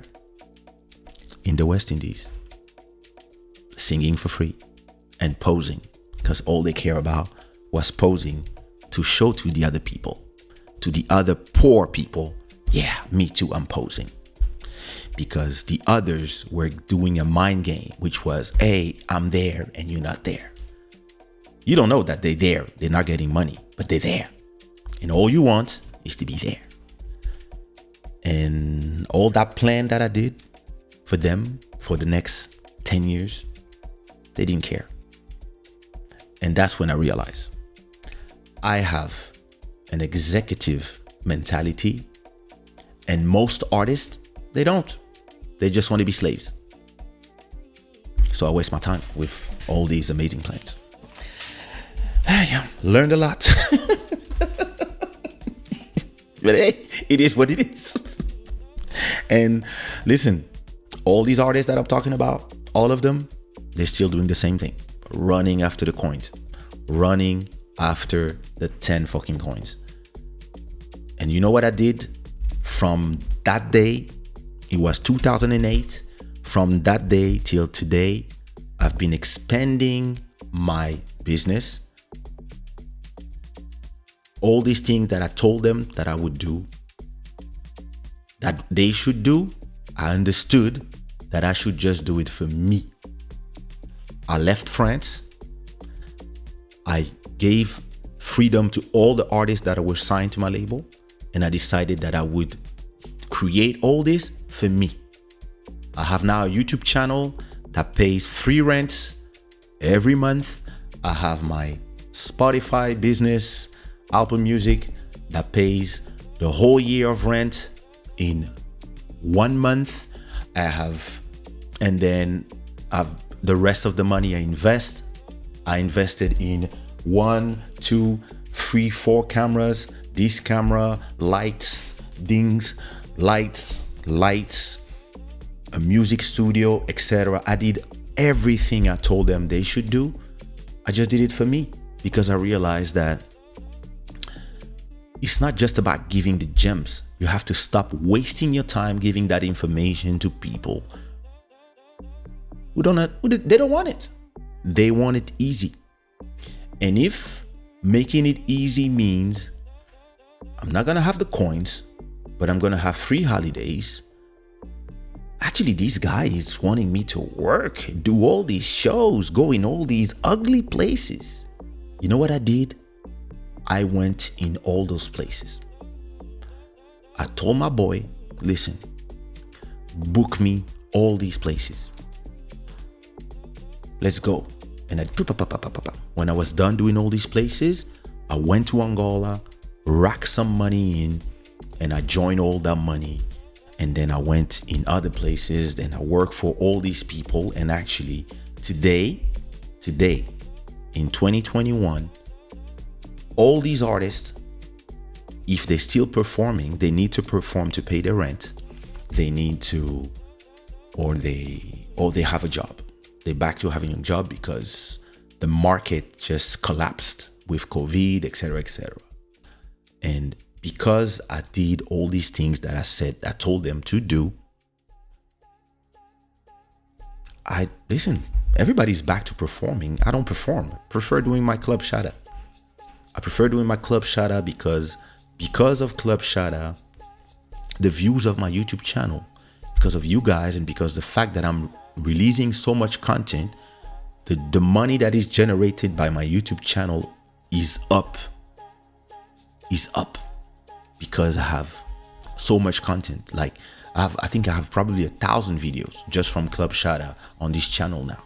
So my content game, what I'm doing today is for tomorrow, but this is already starting to generate enough money to pay 2 to 3 rents. My goal is just for this channel to pay the whole year of rent, so that the rest of the money I can invest it in other things, plantation business, crypto, etc., other things. And a lot of people, because they don't see me performing, they're like, oh, coitado, we don't see him performing. COVID must have killed his business. I don't need to perform at all. And when people now ask me for a show, I triple my price, because if you want it, you're just paying for my name. You're not paying for new songs, whatever. I'm not gonna sing old songs anyway. But I have the freedom. I bought the freedom now to tell people, hey, this is my price. If you don't want, I don't care. Last time I did one show in Congo, he paid my 1 year of rent. Just one show. Because now I don't need, like, even if I don't do show anymore, if I don't do a show at all in 2021, I'm fine. I make more money today when I was making 4 to 5 shows a month. Why? Because I've been working towards a vision for the long term, and not emotional, etc., etc. And I realized that you cannot, as a market, you cannot strive in. We say strive. Well, you cannot get better in a market where there's only 10 coins for 100 people. You need a market that is bigger. You need to open up the market, and you need to make a market that is more a qualitative market, so that there's more money that can be made. And then you have to diversify. You have to make money from your sales. You have to make money from your shows. You have to make money from your copyright. You have to make money from the songs you write for other people. You have to make money from the beats you make from other people. You have to make money from your YouTube channel, your Spotify, your Apple Music. You have to make money from your super chats. You have to make money from, thank you to all the super chats. You have to make money from your Shadawear. You have to create your own empire around your brand. And whatever other people are doing, it's not your problem. Oh, this person is making a lot of money. Bravo. I don't care. You have to take care of your own empire, even if it's the smallest empire of all. Listen, I'm a one-man operation.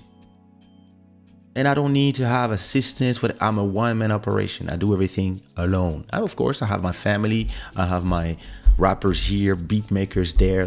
But them as well are one-man operations, and we are networking. But the networking will be another conversation. But it was just to tell you that, listen, what I learned from this is that if you don't have an executive mentality, you will actually walk in the stadiums with a lot of people. They want to be Ronaldo. They want to be the best player of the game. They want to be Ronaldo. They want to be Messi. They want to be one of these. And they're like, he receives 1 million a month or 2 million a month, whatever. And they never ask themselves, who pays these people? Who pays Ronaldo and the rest of the team and the trainers? Who pays those people? Oh, it's the guy with the cigar up there. How did he get there? When you start asking yourself those questions, you realize that the people who are playing on the stadium, on the football field, they are not the richest. They are not actually the ones who control. They just play, they run behind the ball, they put some goals. It's amazing. It's amazing, well done, etc. They deserve their money. But the person who's paying them is generating so much more money than those people. Even if you are on the top of the food chain of the football, if somebody pays you, it means that there's somebody who owns the stadium. And whenever you come play and there's like 10,000 people coming, if a ticket is, I don't know, I'm not in the football game, so I'm gonna invent numbers. Let's say a ticket is 40 euros by 10,000. That's 400,000 in every game. Let's say that in every game there's 10,000 people who buy a sandwich for 10. So that's another 100. So that's 500,000 made just for the game. Let's say that all these people, I don't know, they buy a t-shirt with the face of the player that you own, and every t-shirt is 80 euros by 10,000. That's 800,000. So it means, let's say every game this happens, it means that there's wrong calculation, plus 500,000. It means that there's 1,300,000 that is made every day, every time there's a match. Let's say there's let's say there's 2 matches every week. So that's 2.6 million. 4 weeks a month, that's 10 million 400 per month, multiplied by 12 months for the year. That's 124 million a year. That's enough to pay all these motherfuckers who are playing behind the ball. And at a point you ask yourself this question: who do I want to be? Do I want to be playing behind the ball because I want to be the number one player and or do I want to be sitting in the VIP and this is a good player, I bought him for 10 million. It's all about perspective. It's all about vision. It's all about ambition. And listen, remember that in 2003, when I did my biggest song, which is On Dit Quoi, and I did my biggest kizomba ever in between 2003 and 2004-5, I did On Dit Quoi, I did Fiona, Something Going On, Question My Heart, Love de Toi, all these songs. When I did all these songs, I was already also producing for Nelson Freitas some of his biggest songs, Rebound Chick, Deeper. I was also executive producing. I was paying guys like I was in my label. I had people like Elisio, Sumia, ABG, Taina, Tia. Like I had Sushiraw music, and I already was doing this Shadawear, and so I was on the field playing, but at the same time I was building my stadium. So by the time I reached 2010, I was actually done with my stadium was already generating money from me sitting in the sofa. If I do something or if I don't do nothing, I'm generating money. And this is the executive mentality. And a lot of people don't have it. And you get frustrated having conversation with people forever. And you realize that they don't even understand everything you're saying, because for them it's like, oh, that's a lot of work. That's a lot. Oh my God, that's a lot of. When for me, it's so exciting. When I can, in my head, just as I'm talking with somebody, I can tell them what they will do for the next 3 years. I can just visualize it and then put it in action and say, listen, in 3 years, you're going to make 100K if you follow this in 3 years. And most people, they're like, 3 years, this is a long time. I have a catalog today of songs. I have 800 songs, because I release songs every Friday. And all these songs, they don't generate a lot of money, but all together, they generate a ton of money. And when I talk to people who are starting now, they're on the streaming business, they're like, oh my God, it's impossible. You talking because you have these many songs. And I'm like, you know why I have these many songs, and you know why I make all this money, and you know why I'm where I am, is because 20 years ago I had a vision and I started working on that vision, and I never stopped working. So everything I have today, I deserve it because I've worked for it relentlessly. I start chilling when I was done traveling around the world, performing, plus recording myself, plus other people, generating catalogs of songs, compositions, masters, etc., and videos. I have a YouTube channel that has 4,000 to 5,000 videos in my YouTube channel. You don't do this in one day. My YouTube channel generates free rents every month, because I've been creating content for my YouTube channel ever since YouTube existed. The day YouTube existed, I went in, I did an account, and I start creating content. And I never, to finish, because I've been talking to myself forever, to you guys.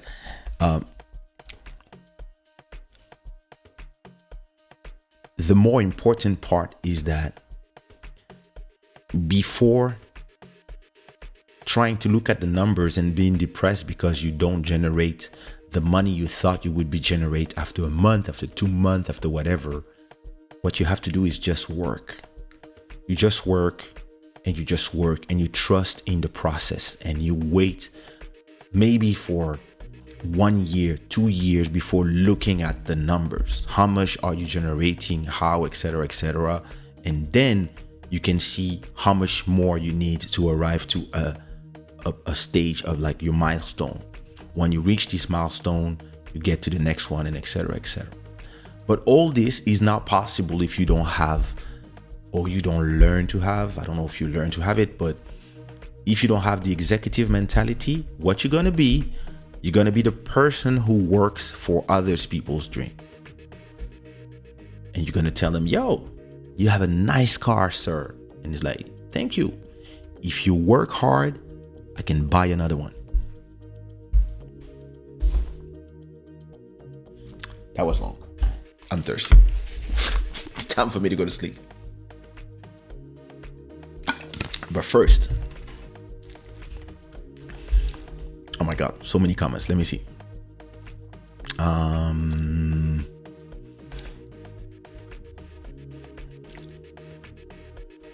So where was I in the comments? We love your stories. Thank you.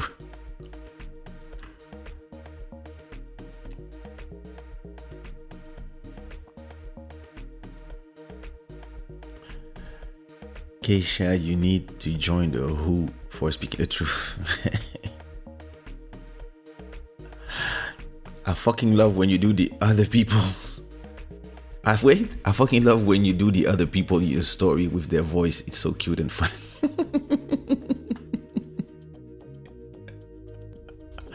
Some big artists think small. Listen, you have no idea how crazy it is. Big up to Shadawear with so much support and appreciation for your fans who support you and will support you across Africa and the world. Thank you so much, Diana. Thanks. I value the competition between me, myself, and I always applaud other artists' success. I know there's artists that hate on what I do. I just call them fans. Yeah, listen.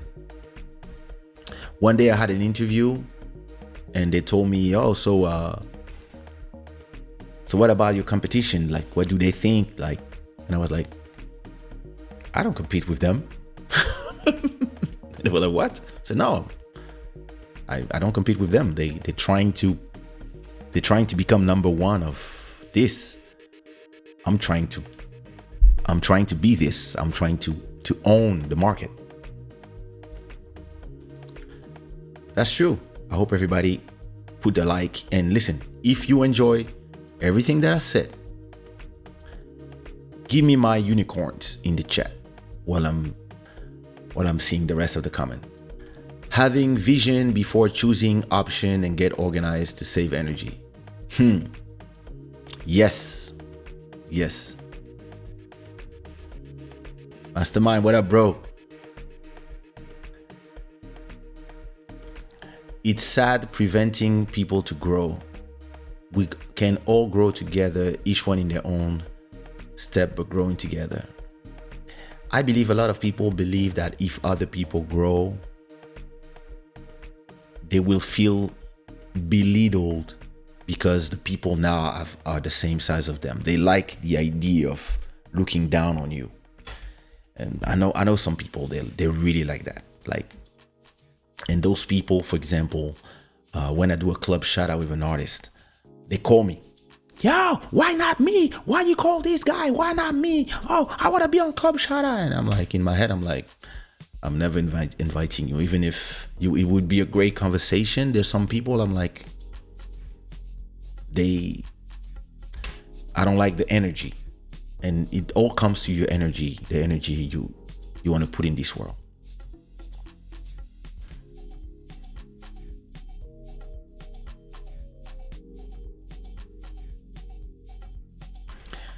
Would the Afro market ever look into the NFT or getting paid in Bitcoin? What's your thought on if someone offer you that for a show or an interview?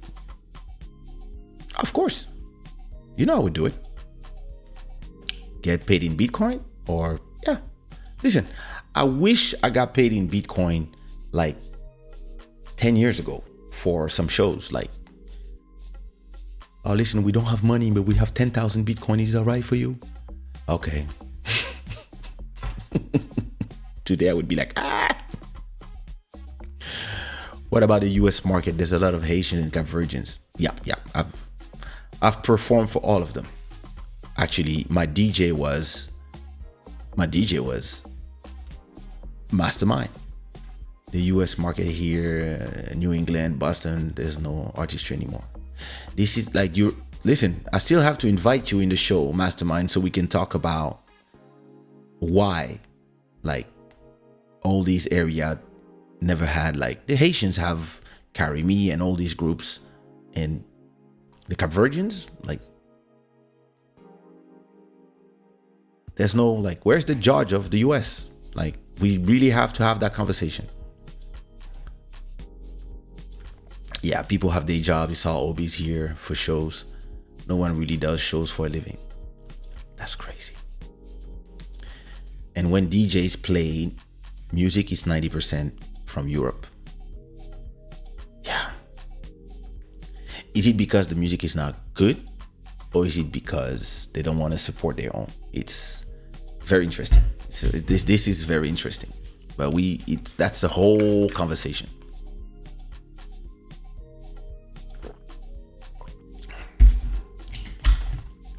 Thank you. Thank you. Wait, did I lose my focus?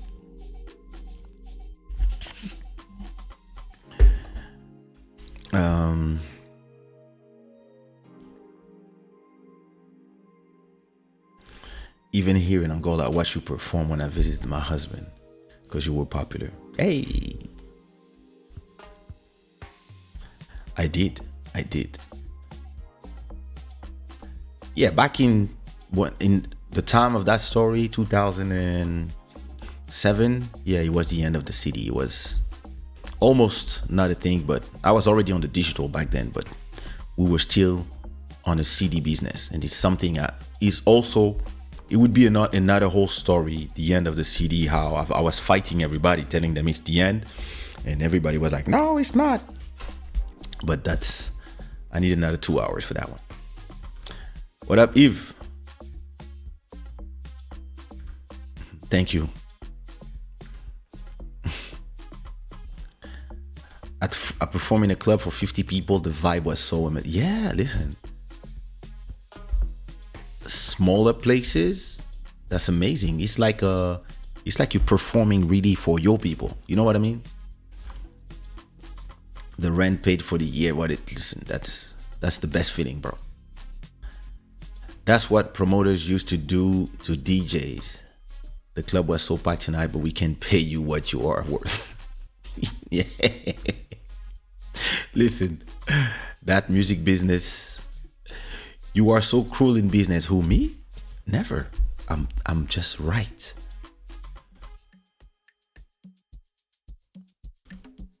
King Kaysha, money on the mind. I mean, you think so? Somebody has to.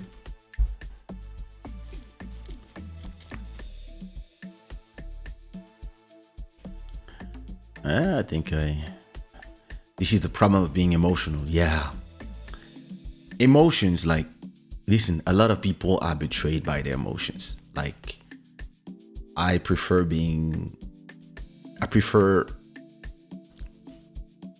having emotional intelligence and just put my emotions aside when I think about my business. You cannot help someone who's not ready to get up. Listen, if somebody told me that 20 years ago, there's a lot of time that I wouldn't have wasted on people. Just on conversations. I would be like, yeah, good luck, you know. But hey, Kaysha's new nickname should be the Godfather. Lol. I prefer Digital Sense.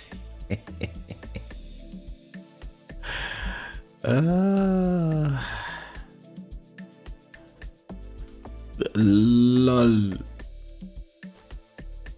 Executive versus staff mindset. Yes. Thank you.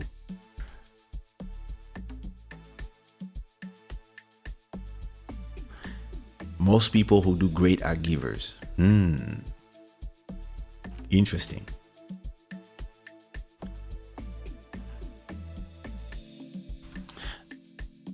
I know. He was signed to my publishing, and actually I remember giving him a plan giving him a whole plan on how he could overtake the whole market. I gave him the plan. I think some of his compilation actually even came on my label, or I published a lot of them, because that's how I discovered a lot of the artists. Because when I was doing all the publishing documents, that's when I was like, oh, who's this? Who's that girl? Who's this one? That's how I discovered all of them. Arlinda, what's her name? Shay. Forgot her name. An amazing singer, like a bunch of them. Like I met Lisa Lopez. I met her from Marcy. And every time I would go there perform, and I would meet people, Pasada Barbosa, all these people, met them all. Sterling Sound, met them all, and I was like, okay. Everything is here to do a market. And I told Mark, you have to do this, and this market will explode. And after that, I mean, I was too busy working on my end of the thing. Maybe what I should have done was to include Section Zouk, or maybe open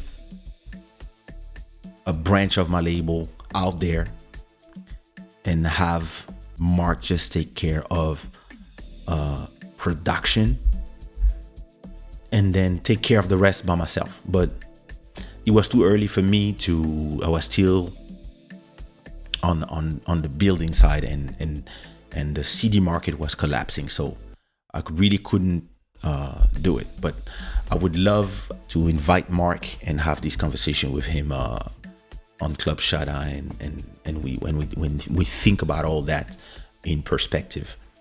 But that would be a great episode. I'll call him and see if he wants to come and talk with us. Well, listen, my guys, that was all I had for you tonight. I hope you liked my little story about the theory of the 10 coins and the theory of the executive mindset. And listen, I hope you guys are executives and this is your mindset. And or if it's not yet, I inspired you a little bit to think more of that way. I'm gonna leave you with what can I play for you? Let me play something old. Let me play something from AC Jordan. I'm gonna play you a song by AC Jordan called, from his album from 2012, You Can Stop a Revolution, an album that I have executive produced. That's true. An album that I have executive produced on my label Sushiraw, and there's a song that I really like called Conte. Let me see. Yeah, I like this song. No, it's a song called Sex Toy. I'm gonna play you Sex Toy. It's a song that I produced and he wrote, and we recorded that whole album in my house, in my living room, back in Paris. So thanks for coming. This show has been brought to you by Shadawear and the Gods of Good Fortune. Thank you so much for all the new subscribers. It's been a pleasure to have you. A massive respect to Sirène Dizil, our stream royalty. If you want to become the stream royalty, just donate to this show via the super chat. I hope you had a great time listening to me. I hope it was not too boring. And I will see you again Sunday, same times, same people. Shada Gang. See you when I see you. This is AC Jordan, Sex Toy.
Personne ne te jugera, personne ne le saura. Je serai ton sexe,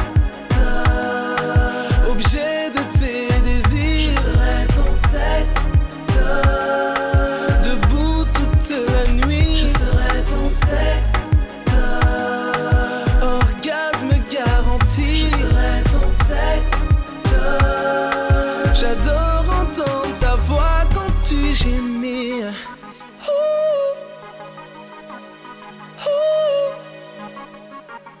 Yeah. Faisons parler la sueur, faisons-le sans tabou, car je vais te faire voyager dans des contrées inexplorées, te faire transpirer et te faire crier. Yeah. Je serai ton sexe, l'objet de tes désirs. Je serai ton sexe,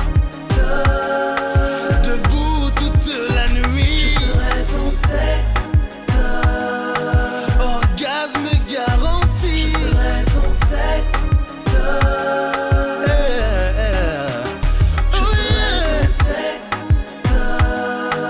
L'objet de tes désirs. Je serai ton sexe, debout toute la nuit. Je serai ton sexe, orgasme garanti. Je serai ton sexe, j'adore entendre ta voix quand tu gémis. Let's get nasty. Let's get nasty. Yeah. My baby. Let's get nasty. Yeah. Let's get nasty. My baby. Let's get nasty. Je serai ton sexe, l'objet de tes désirs. Je serai ton sexe, debout toute la nuit. Je serai ton sexe, orgasme garanti. Je serai ton sexe, j'adore entendre ta voix.